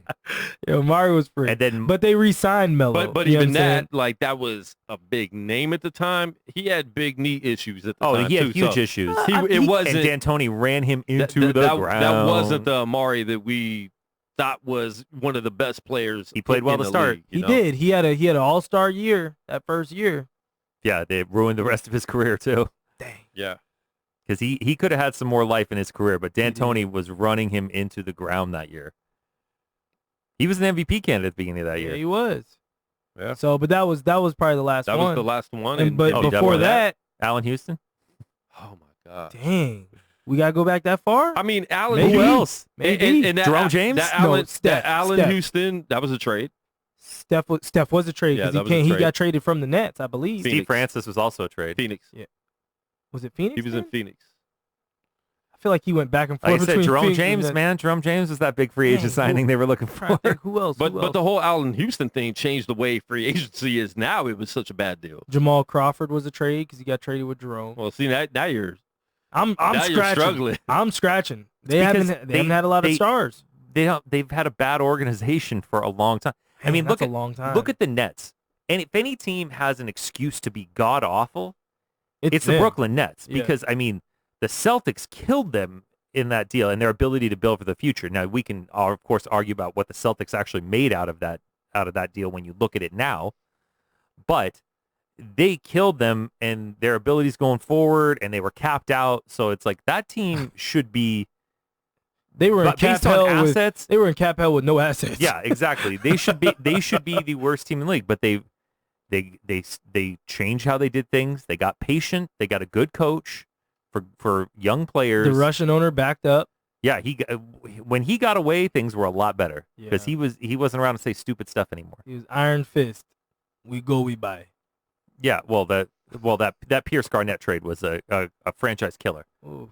That should have murdered that franchise. And by really smart, really patient management, now you have a team that could be on the precipice of big things. Although, I mean, my opinion on Kyrie Irving getting signed for a team of young players, I think is a bad idea. But it's happening. I mean, listen, there's rumors in Brooklyn that Brooklyn thought they were getting Kevin Durant and Kyrie Irving. Yeah. So there's rumors that if they're not getting both, that they might not want Kyrie and just stick with D'Angelo Russell, who obviously already fits with the Brooklyn team. And he wants to be and there. He's going to be a little bit cheaper, and he's going to be more consistent. I don't know if you're even going to say more consistent because Kyrie's a definitively better player, but you have to start thinking about... I'm talking about more consistent on Kyrie as a human being every single or year. As a human being. As a locker room That's cancer. where I was going. That's where I was going. Kyrie came back and ruined the Celtics. No, legit. Kyrie... they went to the NBA Conference Finals versus LeBron. Game 7 against LeBron James. LeBron leaves the conference. That means it's your conference. It's yours. And they never took a step. I think that we've seen what happens putting Kyrie as he'll consider himself the leader of a young group of talent, and it didn't go very well. And he had a problem with that, and he talked about how, he called LeBron to apologize. He's going to have that same problem in Brooklyn. There's not a difference between Brooklyn and the Celtics as far as their age. The only difference is the Celtics might have some better players that might be able to, make actually up for him you. being gone. Jason Tatum is going to be good enough to where he could eventually be an all-star. Correct. Jaylen Brown's still a solid player as well. Jaylen Brown. Jason Tatum signed a Jordan brand over the weekend. And also, speaking of the Celtics, they thought, they at least have their steadiness of Al Horford, but Al Horford's on his way to Dallas, if it seems. Oh, that's an interesting spot for him. For a nice chunk of change. I would. Yeah, not, they say they think that him. deal is already done. Which I would not pay him. Why not? 5 years, 5 more years. It's 4. It's not 4. He can't be 5. 4, 2. I'm giving Al Horford 2. Wow. Maybe 2. Well, your franchise gave John Wall 5. See, and then you go low. Low blow. That's unnecessary. That's unnecessary. Did I go low? We're off message. Did I go low? That is not low? what we're doing right now. They gave John Wall 5 years and a supermax. But he also was like 27. Al Horford is 31. His kneecaps are through with his life. He is about to run. John Wall's everything is through with his life. Look, that's his off stomach. That's off of a lot of other things off the court. But anyway. Go. John Wall is in one of those mechanical wheelchairs going around. He's not in a rascal. He's at the buffet like this. He's not in a rascal. He's at the buffet like this. The strip club buffet. He's just hitting people in the buffet with his wheelchair. That's horrible. Excuse me, sir. Trying to get the mashed potatoes. But hey, give it to the Wizards. Speaking of the draft, they drafted probably not the best NBA prospect on a college team that they had never met or talked to. Listen, you didn't like my pick? When you don't have a general manager. They never talked to him. Wait a minute. They never met him. Hold on. When you guys don't have a general manager, who makes those decisions? True. Who did that? I don't know. But so I had 4 NBA players around me, and they were like, that's a solid pick. Okay. That's so I heard that, I was like, okay, because I wanted either, because Aaron, so Aaron Thorne she's real big on draft evaluation, and so she was like, "Look, you either want him or you," because I was like, "I want a Cam Reddish," and she was like, "You don't need another guard," and I was like, "I need scores. No, you need another buckets. Guard. I need as many buckets as I can get." And so outside of Bradley Beal, you have a lot of needs. So when they drafted him, and then when I started looking at his stuff, like he did have his flaws, but what they did say, they were like, he's like a mix between Harrison Barnes and Kawhi. A lot heavier on the Harrison Barnes. But his hands, and then I like Rui more than most people do. Yeah. But to draft someone you haven't even met or talked to, it happens. It shouldn't. It does. This is the NBA. No, in it 2019. The Pistons didn't really talk to Jerome like when he got drafted. What year was that? 96.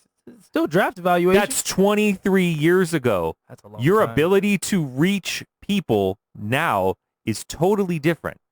Between combines and everything else is so much more pronounced. We have a GM, all right? We have a GM. You don't have a GM. We have a GM. He's talking to no and I one. want to talk about that. How can you go all the way? You fired to the draft. You fired the GM a long time ago. A long time ago. Which still was a good move. This was in April. This is like when the playoffs started, they fired their GM to start the playoffs. This was in April. So how do you not, by June, by the NBA draft, not hire a GM yet? We know they went after everyone. What's his name from Toronto? No, they didn't actually. Well, they attempted to. They talked about going after. They talked about it and then they backed up. But we talked to we got literally everyone paid this summer. Because we talked. I feel like we talked to Denver. Yes, because he was a free agent. And then he got like a super deal, and I was like, "Dang, he gone." David Griffin looked at that squad and that salary. He's like, "Nope, I can't fix this." They need more than me and Trump. I mean, listen, make the assistant GM the GM, just for a year. That's basically what it is. Yeah, So that's who's doing the work. Just do it. Well, they might as well have make Scott Brooks the GM coach. No. Oh Lord, that's not funny. Hey, maybe he could be a better GM than coach. That was I got lower than his comment. I got it pulled up right now. The draft. Zion win number 1. Ja Morant win number 2. I like him a lot. I think he has a chance of being a rookie of the year also. Point guard in the West. I feel you. But growing pains. True. Excitement. He's still going to light it up, though. I like him a lot. Just think, and now not saying for people with deals and things like that, in the West, here is what you see every night. You play Sacramento, you get De'Aaron Fox. You play Oklahoma City, you get Russell Westbrook. You play either the Lakers or Clippers, wherever Patrick Beverly ends up. That's a dog. That's an annoyance. Lakers. You basically have to play James Harden. James Harden's a point guard. Let's not kid ourselves. Or you could say Chris Paul too if you wanted to. But I'm just saying there's a ton of point guards out there. Yeah. It's a lot of work. I want Derrick Rose to go to the Wizards. I said it last year. But I want him to go there. Do you have any concern for his knees whatsoever? No. The moment he gets off the plane Wizards? in Chocolate City, his knees will explode. That's horrible. Dwight Howard be all over that man. Number 4, DeAndre Hunter goes to the Hawks. Listen, Hawks had a great draft. That was a good pick for them too. Like I said, this is the top 5 2019-2020 season League Pass teams to watch. Top 5 to me is the Hawks. And I'll tell you, another team is the Pelicans that I want to see what the Lakers could have done.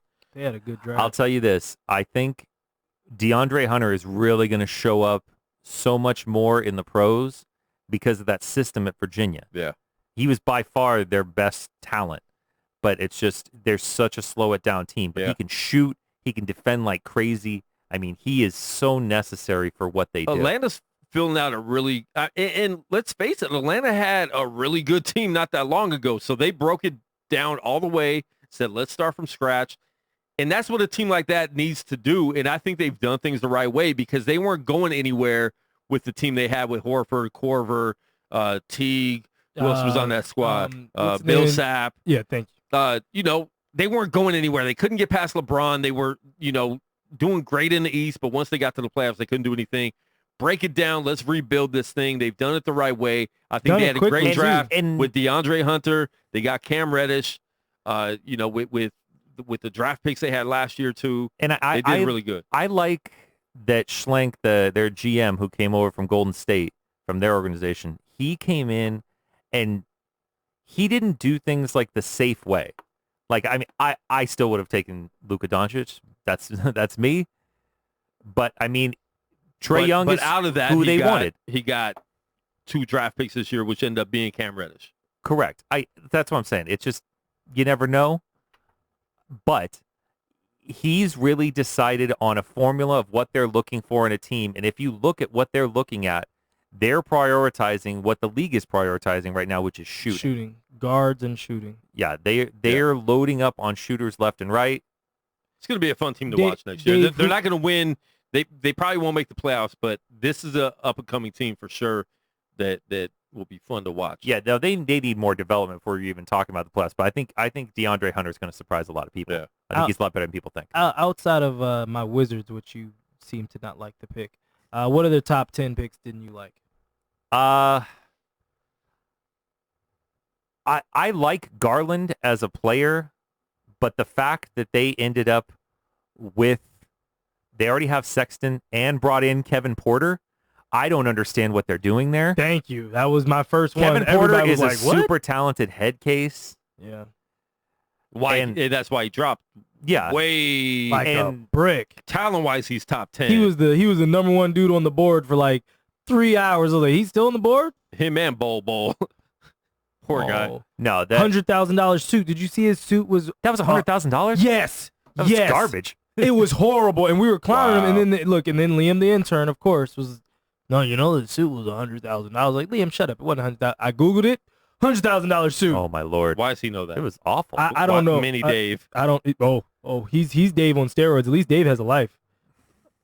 But Dave can sit this thing down and still go get a girl. If Liam, I worry about. If you're asking about the pick, the pick I genuinely hated was one outside of the top 10. It was number 11, Cam Johnson from North Carolina. Okay.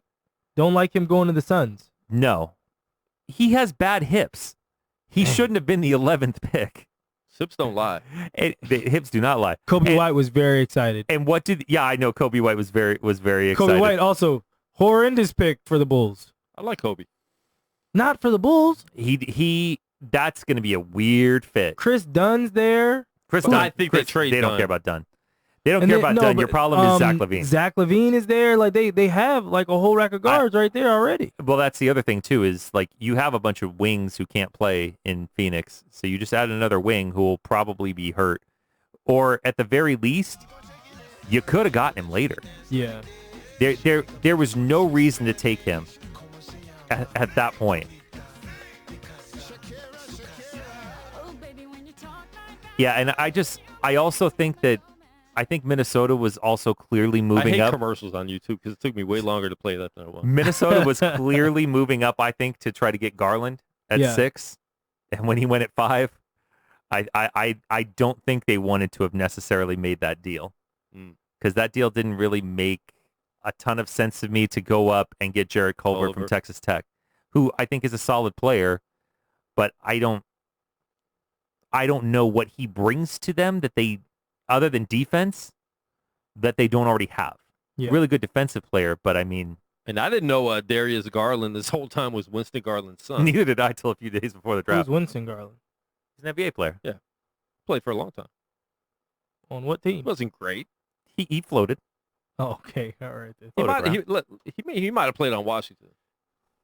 It's a lot of people did. Especially those Bullets years. What was was he good? I mean, that's another story. He was an NBA journeyman. Golden State 4 times, Clippers, Denver, Houston, Italy, Minnesota. Yeah, he played. Okay. All teams that was not. When and then what years? This is 88 through 95. Yeah. I'm just saying, I didn't dislike the Rui pick as much as I disliked those picks. Like I said, I like the Garland pick. I don't understand what you do with him with Sexton and now with Porter. No, that was. You're right. The pick is good. He's a good player, but yeah, I mean it's Cleveland. Like when Porter went to Detroit, I was like, when that trade happened, I was like, okay, that kind of makes sense because I mean they need They need a dynamic playmaker type because their only playmaker really is Cleveland drafted Blake. Anthony Bennett #1. That's all we got to say Oh, about my Lord. them. They've got the only thing they've done good is getting lucky. is that one By of the having greatest a players of son all that time. was James awkward. and having LeBron James being from around Cleveland. Yes. Akron, this is for you. Being from there is the only reason they've done anything good because he would have been gone after his rookie contract the first time, and they never would have been good because then Kyrie would have left after his rookie contract, and you would just see all these players leaving after their rookie contract.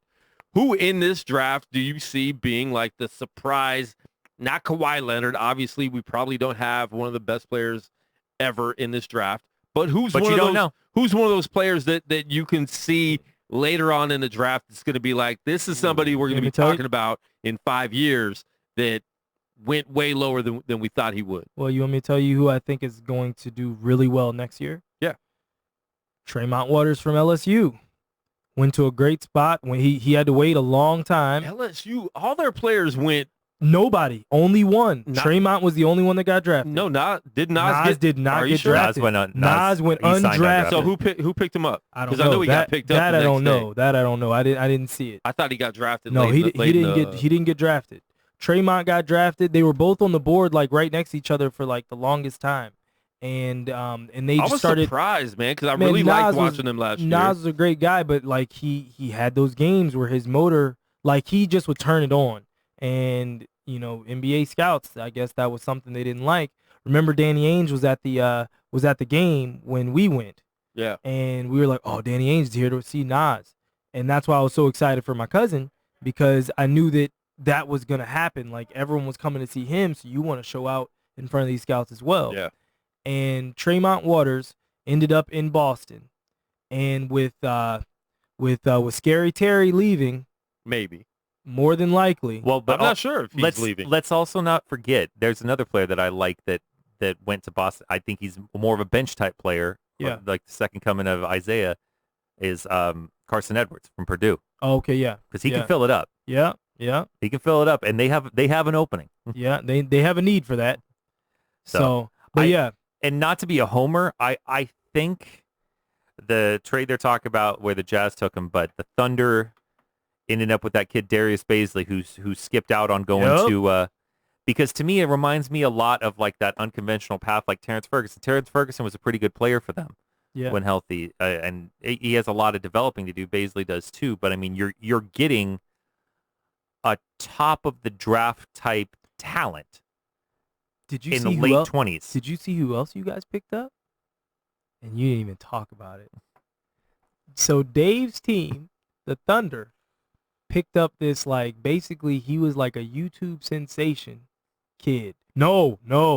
All the NBA guys were like going nuts because this is something, and when I explain to you what they did, you're going to be like, that never happens. So the Thunder, they pick up an undrafted kid, sign him to a 4-year deal. Two-way though, right?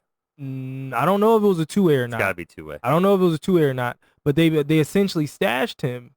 And he like basically so he was highly recruited out of high school. So they're scouting on YouTube now. Yeah, well, he was highly recruited to go to major college programs out of high school.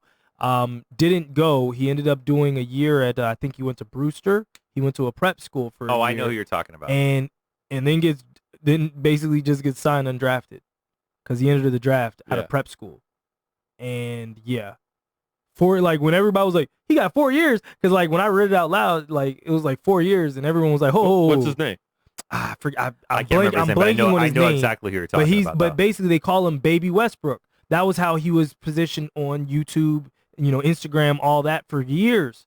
He's doing between the leg dunks in games, like in high school for years. He's stupid athletic. No, but the Thunder don't mind going the unconventional route. Like Terrence Ferguson went to Australia instead of going to college. Then they picked him up.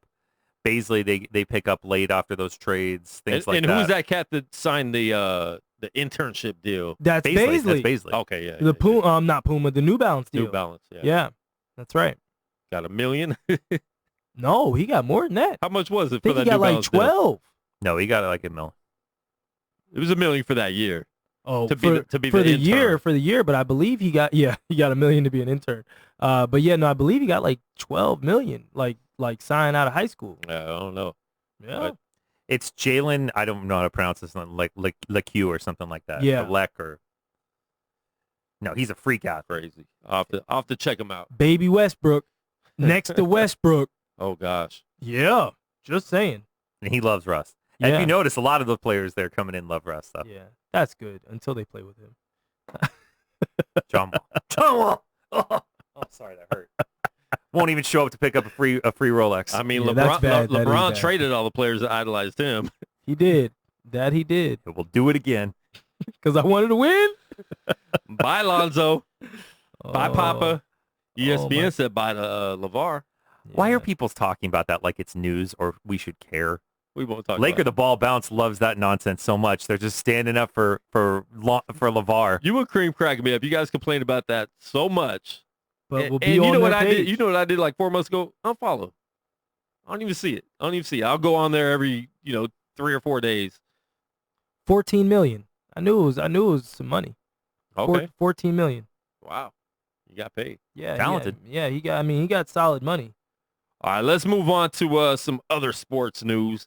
We will be talking a lot more NBA on Sunday. So we took a whole show today, and we're going to have another whole show on Sunday. Josh, you can call in for that one. Well, I mean, what time? What time is 2 o'clock, 2 p.m. it? You going to be in town? It just depends on, let's see, I'm going to Charlotte. It depends. Just call in from the airplane. I'll let you know. Big three, real quick. Josh, how'd it go this weekend, man? You It were was- in Detroit. It was They're good. doing 2 cities. Yeah, doing 2 cities. Big three. I was there for the Royce White scuffle. Oh, what happened? I didn't see that. Oh, Royce. I didn't see it either. I was talking, had my back turned, and then this crowd started when the crowd starts buzzing, you're like, oh, what happened? You turn around, and but I saw Royce after the game. Like, he ended up being on my floor, and I didn't even know. And so we were talking about it in the elevator. Hopefully not too high. No. Oh, that's not funny. I didn't know which way you were going with that. Mental illness, Dave. Not something to laugh about.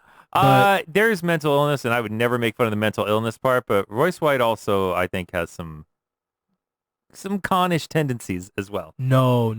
He's like, so okay. So No, I you know want the me- real do- things, do you but want- there's some other stuff there well, too. do you want me to give you his real issue with flying? I'm not just talking about the flying. There's other Quan stuff that wants he's to pulled. know. There's other stuff that he's Tell me pulled. the real issue. Quan See, wants to know. Josh, you're out there at the Big Three. You can get exclusives. You got a cell phone with a camera. Come on. I'm working, man. I'm working. Just put a camera up. Can I get a... Man, hey, you know what? I can start getting some drops. Okay. I do can that. see if I can start doing some You drops. do that. All right. I might be. So able go to do ahead. that. Tell us about Royce White. But basically, no. Royce's whole And thing. tell people, I mean, a lot of listeners don't even know who we're talking about. So break it down real Royce quick. White, drafted by the Houston Rockets. 13-ish? Yeah, it was somewhere in there, like 13 or 14. Out of Iowa State. Out of Iowa State. Basically had a fear of flying that, in college wasn't, was kind of talked about, but it wasn't that well publicized because he was in college. College, you have to fly once, maybe twice a week. You make it to the tournament, you got to fly twice. That's really it. Whereas in the NBA, these guys are flying 3 to 4 times every week. And you're crisscrossing the country back and forth. And Royce's main issue is he doesn't like to fly. He's a lot like John Madden. But what he does to kind of cope with flying is he'll have to comatose. So he'll have to take a lot of Tylenol PMs, different things. Okay. And he was afraid of really affecting his liver. And so, he was looking at different alternatives, different things. And essentially the Rockets they just bailed on him. Yeah, but other people had given him chances too. And he also made commitments to people, and he no-showed on stuff as well. So it's, I'm not saying any disservice to any of the things that he's gone through, but he's not faultless in the entire thing, is what I'm saying. I think basically what he's kind of been a little upset about, and what he's told me in the past, is just that he didn't really feel like people really believed in him or really wanted to really help. It was always like, like, because the league is very much, okay, you can do this for me, then I'll help you. Of course. But if they don't feel like they don't really give you any support, it's not like college. Like, college will support you. Yeah. They will try to nurture you, make that's you cold-blooded. You know what I mean? Like the league is not nurturing unless you get someplace like San Antonio where Popovich actually is a very hard coach, but he's very loving and will take care of you as best he can. Most teams are just like, oh, okay, you ain't working out? All right, bye, hit the brakes. Well, because they all these other places, they have to worry about their jobs all the time. Yeah. And it's also one of those where it's like, if you present any difficulty, I'm not totally against it, so please don't take it that way. If you present any difficulty, like he had some issues, they're just like, well, I can get someone else who can doesn't give me those pretty issues. much all these things without the issues, I'll just go get them. Yeah. So it's cold-blooded. And so that's kind of been his issue. But Royce has started fighting MMA. He had started training over the last 2 years doing that, and so he had been over in China, training over there, doing different things. And so when Josh Smith was just chirping and really coming at him, like basically he's like, bro, like stop, like I'll kill you out here, like don't do this. Wow. And like my hands are certified right now. Like this is not I don't do this for fun. This is for real. And so basically what happened was Josh Smith grabbed his arm and like he was like, bro, like what the are you doing? And like he was like, oh, blah, blah, blah, blah. And so then he not only grabbed his arm, he smushed oh, here it is right here. He smushed his mask. And so when he smushed his mask, Royce basically grabbed both of his arms. Oh, excuse me, both of his hands to like stop him. Cause like he was like really, my first thought was like I'm gonna grab his arm and I'm gonna break his arm, and so he had to kind of stop himself from doing that, and yeah, I mean the from the league standpoint, it shouldn't have went to that far. They shouldn't have ejected them because Gilbert already was hurt, or I don't know how hurt he was, but hurt, so he didn't play. He wasn't even in the arena. I didn't realize that until after the fight. And then also Lamar wasn't 100%. Lamar did he play? Yeah, I mean, I didn't see that game. He played. He didn't do much, but so, oh man, that's my good friend. That's the ref too. He's getting out of there. He wasn't no part of that. Oh my God, he got out of there. I'm gonna get on him when I see him. I didn't realize that was who's refing the game. Is that your brother? Yes, Jerome, of course, being Jerome. Breaking it up. There's Jerome. There, with his earbuds. Yeah, of course. Yeah. He's got his AirPods in. He's clearing people out. But yeah. So that's basically what happened. But Royce was the number 1 pick in the Big 3 draft. And so because Royce is a gifted player. Yeah, no, he can do a lot. I mean, he should be in the NBA right now. Yeah, I mean, he's only 26, 27. That's wild, man. Yeah. I mean, I think that's cool he's playing in the Big 3. I really did enjoy the Big 3 being on CBS, being live. I complained about that last year, knowing the results of the game, seeing some highlights or things being talked about on Twitter, and then I got to wait till tomorrow or a few hours afterwards to actually that's always see the game. So there was a lot of bleeps, a lot of silence on CBS, but it was dope being able to watch it live.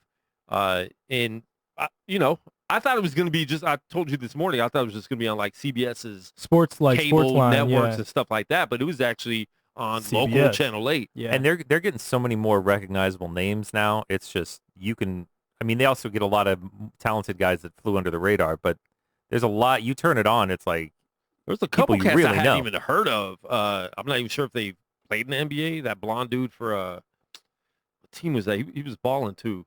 Blonde dude. I'll come up with it. I can't remember what game I was watching. I watched 2 games yesterday. He's a white guy? Nah, he was... Short. Not blonde dude. You're talking about freaking what's the name on Three's Company?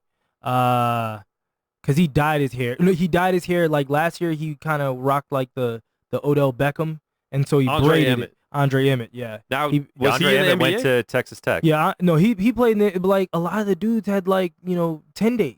Okay. And so then they got in the league, but like Andre Emmett was killing last year. He was one of the leading scorers in the league last year. And brought Three's Company to the championship. He scored well in college too. I think he was one of those guys that would run through the G League stuff. So that's one of the games I was watching. Your boy Katino Mobley went to work. Who looks like he's 65. Gandalf the Great. 28 points. Gandalf. Listen, Mahmoud Abdul-Rauf is 50 years old, still balling, still dropping threes in people's shots. Moody. He'll be hitting shots till he's almost ready to be in the ground. Yeah. Dude. And I like watching it, man. And Joe Johnson, this is such a perfect game for Joe Johnson. Yeah. Joe Johnson's going to be like the greatest player in the history of the Big Three. All right, so how many names? Because we're missing our dude Marcus Banks is not in the Big Three. I was looking for him, and you told me he didn't get drafted. How many people are entered into the draft that don't get drafted? Is that what happened to Jerome too? Did he not get drafted? So the draft pool this past year, I can't remember Jerome's year because I was kind of like on the outside looking in a little bit at that point. Because the first year we got to take who we're taking. Yeah. The second year. This is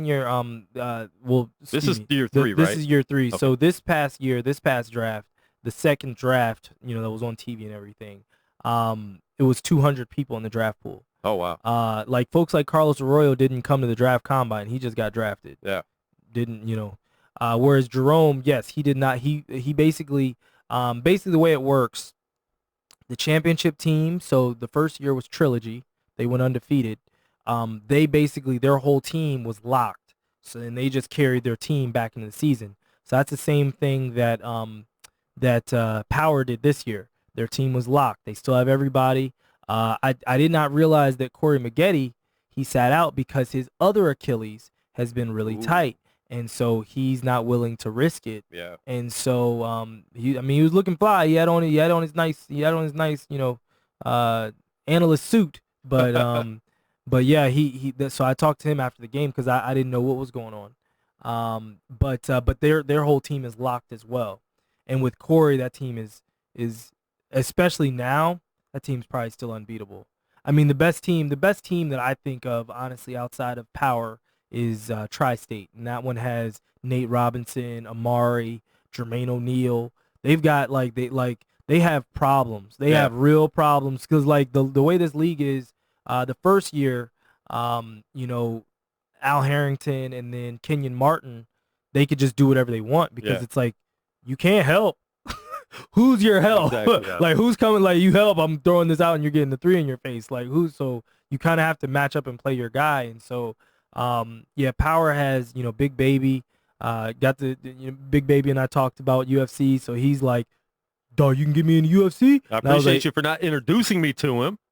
I introduced you to Big Baby? Nah, bro. I'm really bad on the introduction. You're very bad at that. I'm very bad at that. I had to introduce myself to your brother last year. Yeah, you did. You're like, I thought you guys already met. My bad. Like, nah, bro. You better speak up, so I saw you walk by Big Baby. I'm like, I'm walking with you. we're walking together down at the UFC Apex. I see Big Baby. I'm like, oh, look, Big Baby. Josh's like, oh, what's up, bro? Like, leaves me. You got to come, man. Doesn't say, let's go meet him. I would have TMZ'd him on the cell phone and asked him about the Big 3 real quick. Oh, man. Well, look, but I think he lives out here. Okay. If he doesn't live out here, because, like, he told his girl, he's like, yeah, Jay lives in Vegas. And she's like, oh, really? And he's like, yeah, he's going to get me in the UFC. I was like, nice. All right, I can make that work. Don't worry. We can work Pull this the camera, Glenn. Yeah, that's right. Glenn, you're Glenn you're Glenn the photographer. You're Glenn the photographer.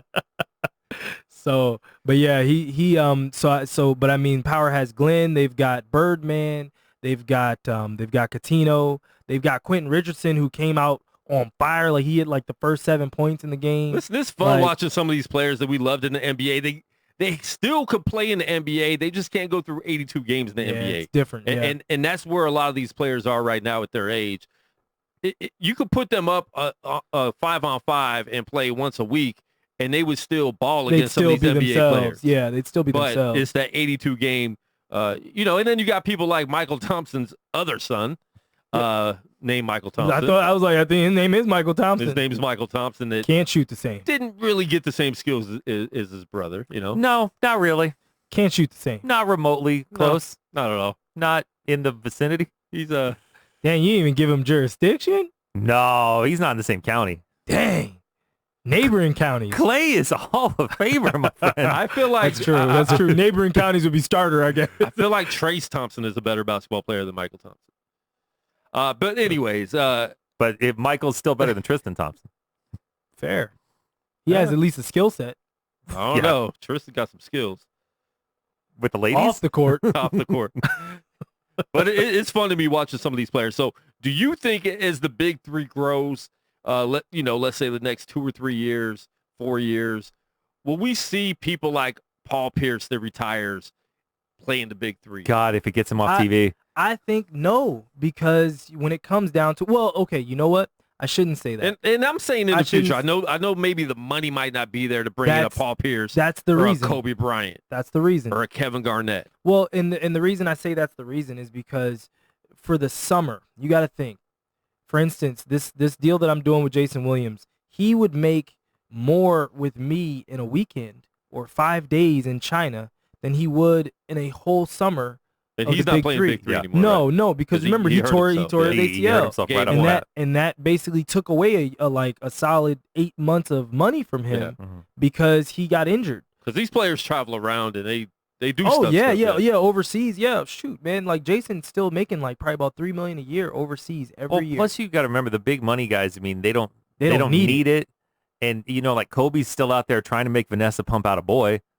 And she said she'll keep going until they get one. Well, clearly he's demanded it. That's for sure. Bro, he's working for a boy. In vitro, brother. You don't have to make this that hard. You've got the money. How about look, a lot of people don't believe in that though. Well, oh no, I've noticed people whose family some of the genetic stuff is a little scarier than you realize right now. Yeah. Well, I wouldn't mess with it. I mean, listen, you start using your different Chinese secrets.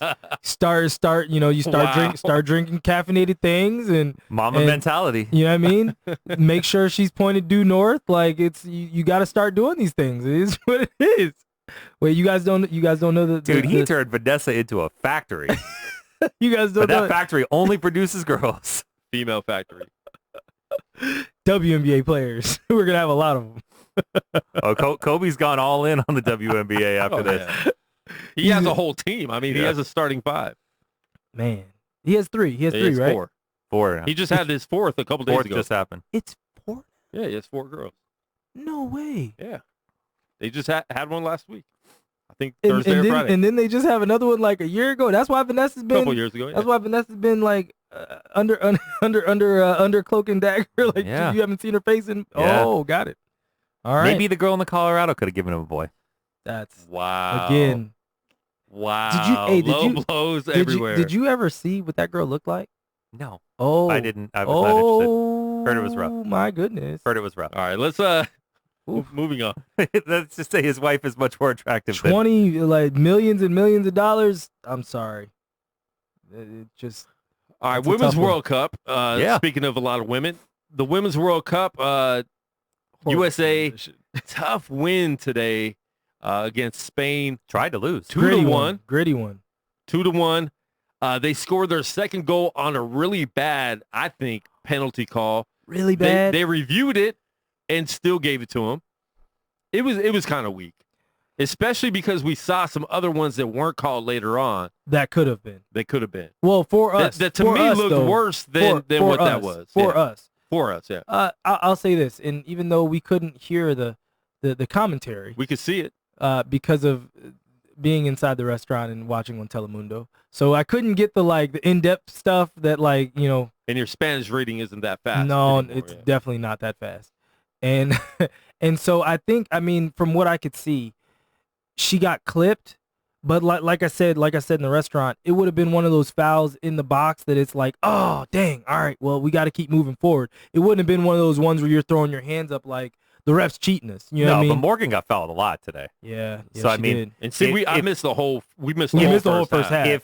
If they gave her that one that was lighter, but there were other ones that were worse. So I mean, in the grand scheme of things, it was about right. Things kind of work out how they work out. I mean, it sets them up for the biggest matchup of the tournament. With France. Because France is good now. Well, France was good when we played them last time. They're better now. They got that big girl that's like 6'5" out there roaming like an avatar. It's ridiculous. Yeah. Very, very scary. But I mean, listen, and Quan and I were talking about this too when we were watching it live. Like they also took 8 minutes before the penalty shot even happened.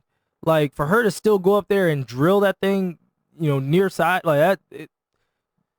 Megan Rapinoe, she'll always be my hero. Yeah, Jill Ellis's strategies in these are very suspect. She had you had a lot of people on the bench they could have used. Oh well, Carly. I mean, I still don't know how she's using Carly. Carly not coming in until the 84th minute was like nobody can figure out what she's doing. I guess that's one of the problems of being too loaded, because this team is as loaded as any U.S. women's team. Ali Krieger, we have the best one and two teams. They're more loaded than the Trailblazers were. Oh, no. We're legit loaded. we could split our team and make another team. Yeah, and that team legit would still make the daggone second round. Yeah, talking about a different type of loaded. You could possibly make. I moved past it. You could possibly have both teams in the finals. Legit. Realistically, they have. I can't figure out exactly what they're trying to do. I think one thing too. She was basically carrying some of the players because of the load, just the workload of it. And how quick some of these games were coming back up. But I still don't understand not playing Carly Lloyd. Like, I don't get that. Makes no sense. Carly Lloyd is still a problem. So I don't know. Maybe she was saving her a little bit. But I will say that the Rose is good. And then I can't remember the other Ertz girl. is good. Yeah. What was the other midfielder's name? Like the other new Haran? Not Haran. The other blonde. Oh, she's like a thicker girl. I know who you're talking about. She was like something with an M, I feel like. Yeah, it's escaping me right now. She had a lot of, like, the game that I saw, what game was that? It was the game versus Sweden. She was making just great passes, like, all over the field. Like, it was insane. So, I mean, we'll see. We still have Ali Kriegers out here. We still have Sydney Leroux sitting somewhere with a baby. Like, we still have a lot of girls that are they're just floating, but they're still world class somewhere. Like, it's insane. It really, really is. So we play France on, I think Saturday. Is it Saturday? The other games are saying Friday Saturday. or Saturday. I think it's Friday. I hope not Friday. Jesus. You're gonna be in the air, huh? No, I'll be on the ground. Oh, you'll be working though. That's your main work day, right? Yeah, that is. Real quick, tell everybody what you do for the Big Three. So with the Big Three, the last 2 years I've been helping to run and facilitate our Young Three division, which are basketball camps that we do at Boys and Girls Clubs around each of the Big Three cities that we've gone to. This year now, with the cities being split and doing multiple cities some weeks, we basically only will be traveling to the lead cities. So the first game, which is on Saturday, we're in those cities. So this week we're in Charlotte. Next week, where are they going next? Oh, next week they're going to Birmingham, Alabama, and you all know me. I will not be there. You will not be in attendance. I will not be there. Alabama. Never in my life. They're going to have to pay me chips. Dang. And even then, I'm still walking around like with a whole crew of white boys just to be like, yeah, so he's all right. That one's all right. You leave him alone. You don't talk to him. He's one of the good ones. He's a good one. Who was that on Saturday Night Live? Not this one. Oh, wow. Trump. Ben Carson had the steak on his eye. He was like, hey, guys, I told you not that one. That one's all right. He's with us. They had the championship the first year in Vegas. How come they aren't ever coming back? Or how come they haven't come back to do any Vegas? Probably because they got free money. Because remember the Floyd McGregor fight fell on the same night, and they were like, so we're not doing this at T-Mobile. You're gonna have to just move across the street, and we'll give you a couple million, and you just leave it alone.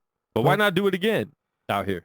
I think Vegas would be a good spot to have more games. Truthfully, though, they really haven't come that much to the West Coast. This is only the second time they're going to L.A., and the championship this year is in L.A. We went to Oakland last year, but they've never. They went to Seattle the first year. They've never gone to Portland. I don't remember if they've been to Denver, but so we're going to Salt Lake City this year, which I'm excited about because I've actually never been to Salt Lake City. That's one of the few cities I've never been to. But like, prepare to be disappointed. No, I mean beautiful mountains. I'll probably go hike. Careful. Outside of that, that's about it. Careful. I think Alabama's bad. Careful. If you don't have a Karl Malone jersey on, you might be in trouble. That's all right. It's all right. Are you Carl's son? That I am. I am, ma'am. Thank you. Don't worry. He doesn't lay claim to most of us. He doesn't. We just have different last names. Not until we get successful. Then all of a sudden, that's my daughter. All his kids have different last names. Oh no, Cheryl Ford, dude. And then the Cheryl football Ford, player. and the Ford one was like that's right, the football player. Muhammad, not Muhammad. What's his name? Cheryl Ford looked like Karl Malone in a wig. Yeah, she did. It's like no DNA test necessary. She was a dark Karl Malone, legit. Yeah, she was. Not a fraction super of a DNA dark, test but like necessary. darker than him. She looked just like him. What is that? Didn't he play on the Raiders? I can't remember his name. Dang. Do you remember his name, Dave? Nope. I remember Cheryl Ford. Cheryl Ford won a championship or two. Detroit Shock. Yeah. Yep. And then the Tulsa Shock. And then and then the knee shock. Dallas Wings. Did they move to Dallas? Is that where the Dallas team came like from? They are. Tulsa. Okay. I don't remember. Which we just played them on Saturday, I believe. Yeah, you guys gave it to them. Yeah. Showed up. Well, I mean, Liz Cambage, she wasn't trying to let her former team beat her. I would hope not. You can't. I would hope not. Not at home. Not without I don't even know if Skylar's back yet. So not without Skylar. Yeah. She's a good player. Skylar? Yeah. She's one of my favorite players. Yeah. To ever watch. You think she's attractive? Don't try to kid anybody. She's dope. No, Josh is waiting for my analysis. She's a really good point guard. Like she can get wherever she wants to on the floor. Yep, and, she sure can. And she impacts the game in a lot of ways. Yep. She'd impact his game. She does that as Change well. gears with me anytime. Oh no. See, that's how we lose. Oh, that's how he was talking about. Get out of here. That's what he was talking. Who cares? No one needs to listen to this guy anyway. LeVar Ball's an idiot and he's a con man. Listen, I didn't bring his name up. He did. Enough. He did. Enough. You did bring him up earlier, and he started, and then we shifted gears. You all need to stop. Hey, all you guys that want to defend LeVar and stuff like that, tell him to get off ESPN and Fox Sports and make the shoes he's for people that have ordered and paid for. All right, Dave, I got a question for you real quick. Okay. Whose fault is that? The dumb idiots. ESPN's fault for putting them on. They should not have put him back on TV. They corrected a problem they helped create. And guess what's going to happen? They'll have the return of LeVar Ball, making a big deal on First Take. Of course. It's all the return of LeVar. Yes, LeVar Ball. Of course, because nobody's going to care that much now that Lonzo's in New Orleans. They're just not. I'm happy that he's moved on. I'm happy. And Lonzo seems happy too. I think that actually gives that child a chance. He'd have a better chance he got away from his father. Yeah. I mean, baby Ball's going to Australia, and he thinks he's going to be the first pick next year. Hey, he laughs, but they legit have that child top 7 right now. He will not be the first pick. Mark it. Okay, but what if he goes to a big market in the NBA? We have more LeVar Ball to talk about next year in the draft. Two. Lord Jesus. It's going to be bad. Won't he do it? Let's hope, let's hope he goes to Memphis. Where's LiAngelo? Oh, Jello ain't going nowhere. Notice LeVar don't talk about him no more. Oh, he still does? Yeah, really? He's at Chinatown right now taking some sunglasses. That's horrible.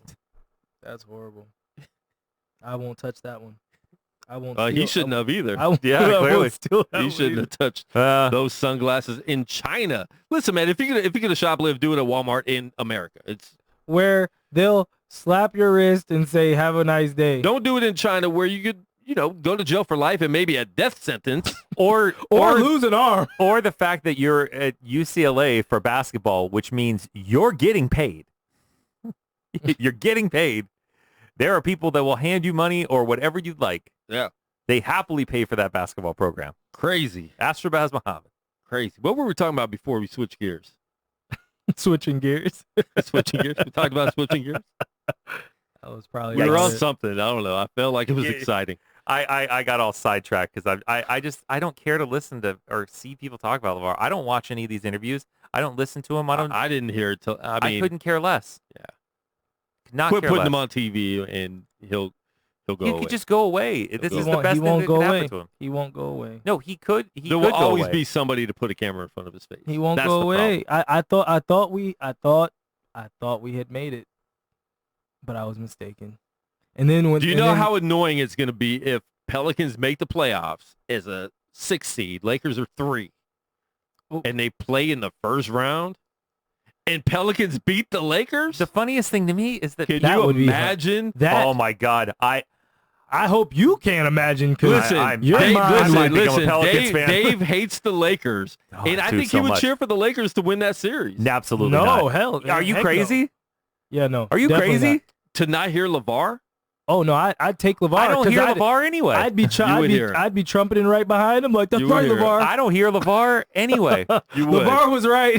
You would, Dave. No, we'd start making shirts with and Laker that would colors. be the one time where I'd be like, "Go on, right. LeVar. You say whatever you want to say. Let's make it happen." Oh my goodness. Pelicans for life. Caw, caw, caw. That's a crow. I don't know what sound Pelicans make. I don't even remember what sound. I don't know what sound a pelican makes. I'm sorry. What does the pelican say? I don't know. He dies for I think fish. it's caw. It's definitely not caw. I think you're right. Can't make bird noises. I don't know. Oh my goodness. Wow. All right. What else we got, Josh? UFC. Want to talk anything about UFC? Yeah. So, do you want to talk about? Let's see. Go ahead. Dude, are you asking permission? Let's see. So, all right. So, had an amazing time. Walking through both UFC facilities, but more so the new UFC Apex, which is the brainchild of Dana White, and really, really gave a thorough tour of the entire facility, and we saw all the way back into Dana's little private area dressing room, which had one of the most impressive painting pictures of Floyd and Conor McGregor jawing and going after each other. Like, Dave, when I tell you this painting was bigger than our room. It was a wall. Yeah. It was huge, and it was quite impressive. Like, I wanted it, and that was coming from a person that does not like Floyd Mayweather. Yeah. Floyd wasn't even part of the picture at that point. I was like, that's dope. No, they have some great stuff up there. Just, memorabilia and that big UFC 25 that's made of a whole bunch of little pictures of everyone. All the ex-fighters and that magazines. I love stuff like that. It was great. It was cool. It was a really, really good time. Got to watch the first week of the Contender Series last Tuesday. Saw some really good fighters. Puna. He was the main event that evening. He was dropping bombs on people. That was exciting. And the thing about the Contender Series is these are guys in MMA. Some of them have been in UFC before. Yeah. For a little stint, but these are guys trying to get a UFC contract. So they fight in lower level MMA leagues, organizations, and so they're putting everything into these fights because they know this is for a contract to fight in the UFC and obviously make more money than they're making in those other leagues. So I think all the fights were really good. Yeah. We saw some really good fights. 2 people got a contract out of the, I think, 5 fights that there were. 2 or 3. Yeah, just 2 people. It was the big guy. Yes, because the other guy, he didn't finish him. Yeah. And Dana was talking about basically he was good enough to get a contract, but I want killers. Yeah. And then the young lady that won, same thing. We had talked about it. She had controlled the fight, but she was running the whole fight. Yeah. She was tagging her and running because if she would let that other girl get a hold of her. And I saw some people complain about even her not getting the contract and the other dude not getting the contract. My bad with the names. Yeah, we'll get better as we cover them more. But the thing is, it's Dana White's choice. So you have to impress him. It doesn't matter if you impress everybody else. Yeah. Well, because it's not just in talent, UFC. it's entertainment quality. Well, and he also was saying this isn't about wins. It's not just about you winning. He could mess around and give a loser a contract just based off of other things. Based on how they fought. And they have so many. Like one of my favorite fighters is Pettis. Okay. Pettis, and he always gives you a great fight. Yeah. But he doesn't always beat the top guys. Yeah. It's just doesn't mean it's not one of my favorite fighters. Yeah. That's the winning is a huge part of it, but they have to fill up so many hours of product now. You need people that stand out. He was talking about that as far as the new Apex facility. They're going to start doing boxing matches. So he's actually going to start. The UFC is going to start bidding on different boxing matches and trying to get more boxing as well as all different types of mixed martial arts. And he talked about just other events like shows and comedy shows coming in there and different. And there's a lot of stuff he said he couldn't really talk about that they want to do. I low key think that they're trying to start like their own TV network eventually. So it'll be their own channel because they have a lot of media there. And they're going to be able to film everything right there from the facility without needing trucks and all that stuff. So, but I mean, their deal with ESPN seems to be it's going to be great. Yeah, it's working for them. This I think this would be like way, building up to it. Yeah. Because obviously the ESPN deal has helped them immensely. He talked about it on the show with Alan. Well, plus they have a great deal coming up for their big event, 4th of July weekend on the 6th. Yeah. Where it's like for $80 you get the event and ESPN Plus for the year. Yeah, and ESPN Plus is $5 a month, so you're pretty much getting ESPN Plus free for the year. Which is, I mean, that's good not only for UFC but also for ESPN to sell that ESPN Plus. Like, okay, cool. Well, it's one of those like I really, I want to see John Jones, I want to see Nunes and Holm. Do you want to see it? Because you might be able to go, sir. Yes, I definitely we're watching it. We are having a watch party. No. We're going to have their party is what we're going to have. We're working on it. I would like that. We're working on it hard. We're working hard. Either way, I would like to see it. We're trying. If you want to come to my house. Nunes is a monster. I'm not going to lie. And John Jones is the best ever. I've been to UFC, and I like watching it better on TV as far as the big events. I'm trying to think. We would be upstairs in the press box where we were for. Remember where we went for the? They might have a different press room. Like maybe multiple ones. Well, kind of how I think. The hockey they had one like on one of the lower levels. Well, remember we were low, but that was also because there was no one upstairs. Yeah, they might do it a little bit. I'm not sure how that works. Yeah. But we'll see. Anyways, maybe. I mean, we're just happy to be in the Contender Series. We're working on it. We're working on it, fans. We're working on it. We won't be able to tape anything. Covering the Contender Series. Yeah. I'm happy with the Contender Series. Laura, we interviewed Laura Sanko last week. Yeah, so we'll have that video up tomorrow. We'll also have her hopefully in the studio. She said she'll come. So in the next couple weeks. So that'll be cool. We gotta clean up the place. Oh, definitely, definitely that. Gonna get a new couch. Like, you'll come in here like, thanks all this stuff. Like, hey, I mean, how come your Golden Knights thing is covering the couch? Yeah, but a lot of stuff, and even just being at the Contender Series, we saw Tyron Woodley. There we saw. There. I can't remember. I saw a lot of fighters that there were a couple other fighters there as well. And some of them are shorter in They're real life. So small. Tyron Woodley. Well, I already knew he was short. He's legit like 5'7", 5'6", but he's like he would destroy you. True, but at least at 5'7", you feel like you got a shot. Like, for those of you that don't watch MMA or UFC, and you want to start a street fight, look at the guy's ears first. That's the first. I don't care. Don't look at his biceps. Giveaway. Leave it alone. Look at his ears first. So I'm actually gonna go on eBay and just get some like cauliflower ears and just wear those. Just walk around and just pick fights. What? That is. You want these problems? I'll kill you, son. Listen, man, no one's gonna mess with you if you got cauliflower ears. They shouldn't. Most people don't know what that means. It'd be stupid. I'm just saying. The real ones know. Yeah, the real ones know. Some people are dumb enough to jump into that fight. Yeah. Don't do it. Who is tangling with a hornet's nest? This guy. But we went to the weigh-ins this morning for tomorrow's Contender Series, and we will be there again tomorrow to hopefully get some interviews of the winners if there's contracts given out. Sometimes, it doesn't necessarily mean he's going to give out contracts if all the fighters are bad. Well, I mean, his name's on the show. He gets to make all calls. Yeah. Which is, I mean, that's what my point is I stutter, and Josh loves that. My point being that a lot of people did complain about some of the people not getting contracts last week. It's his decision. Yeah.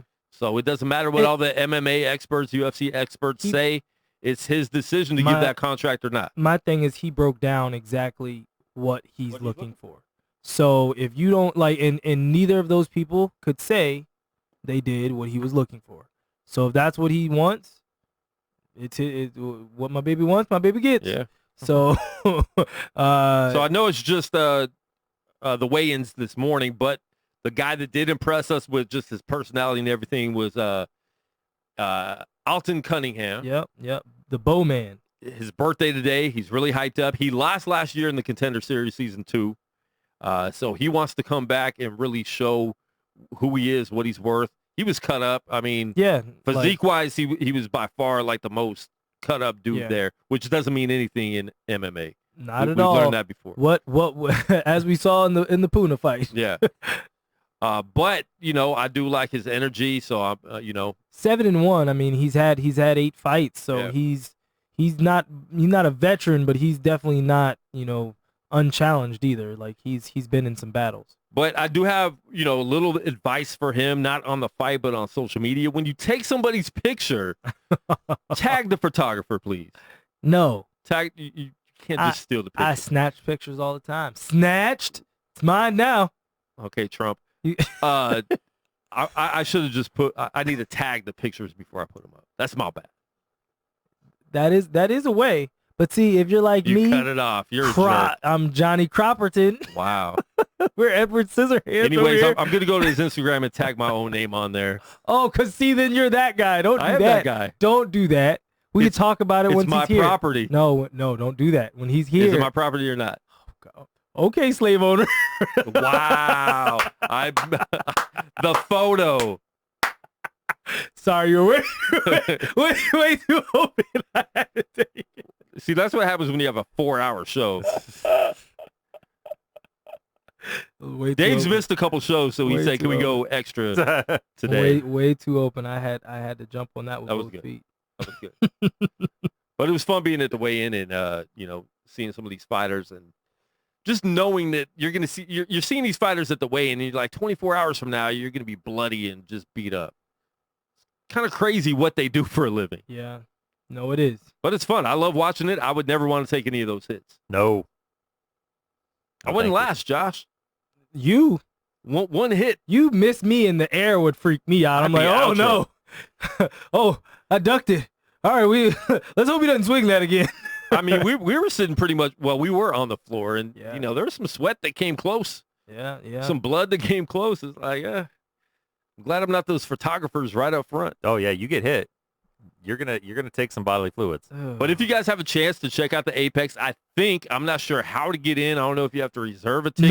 No. But he said it's free. It's free. So I don't know if you just show up at the door and he lets in as many as he can.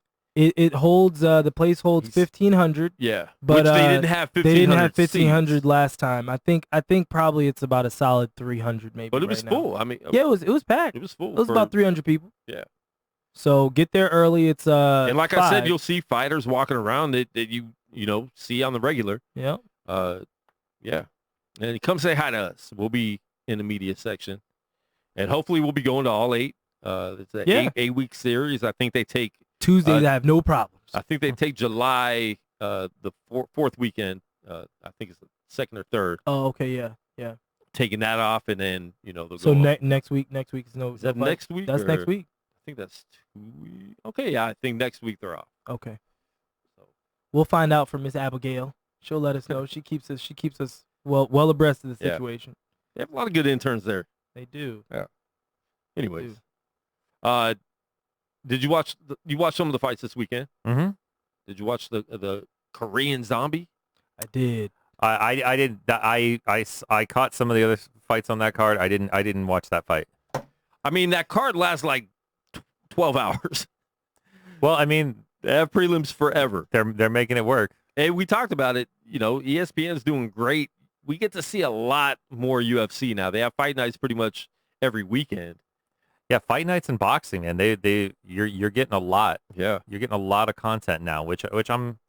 It's nice to see those things like just on easy to find TV. Yeah.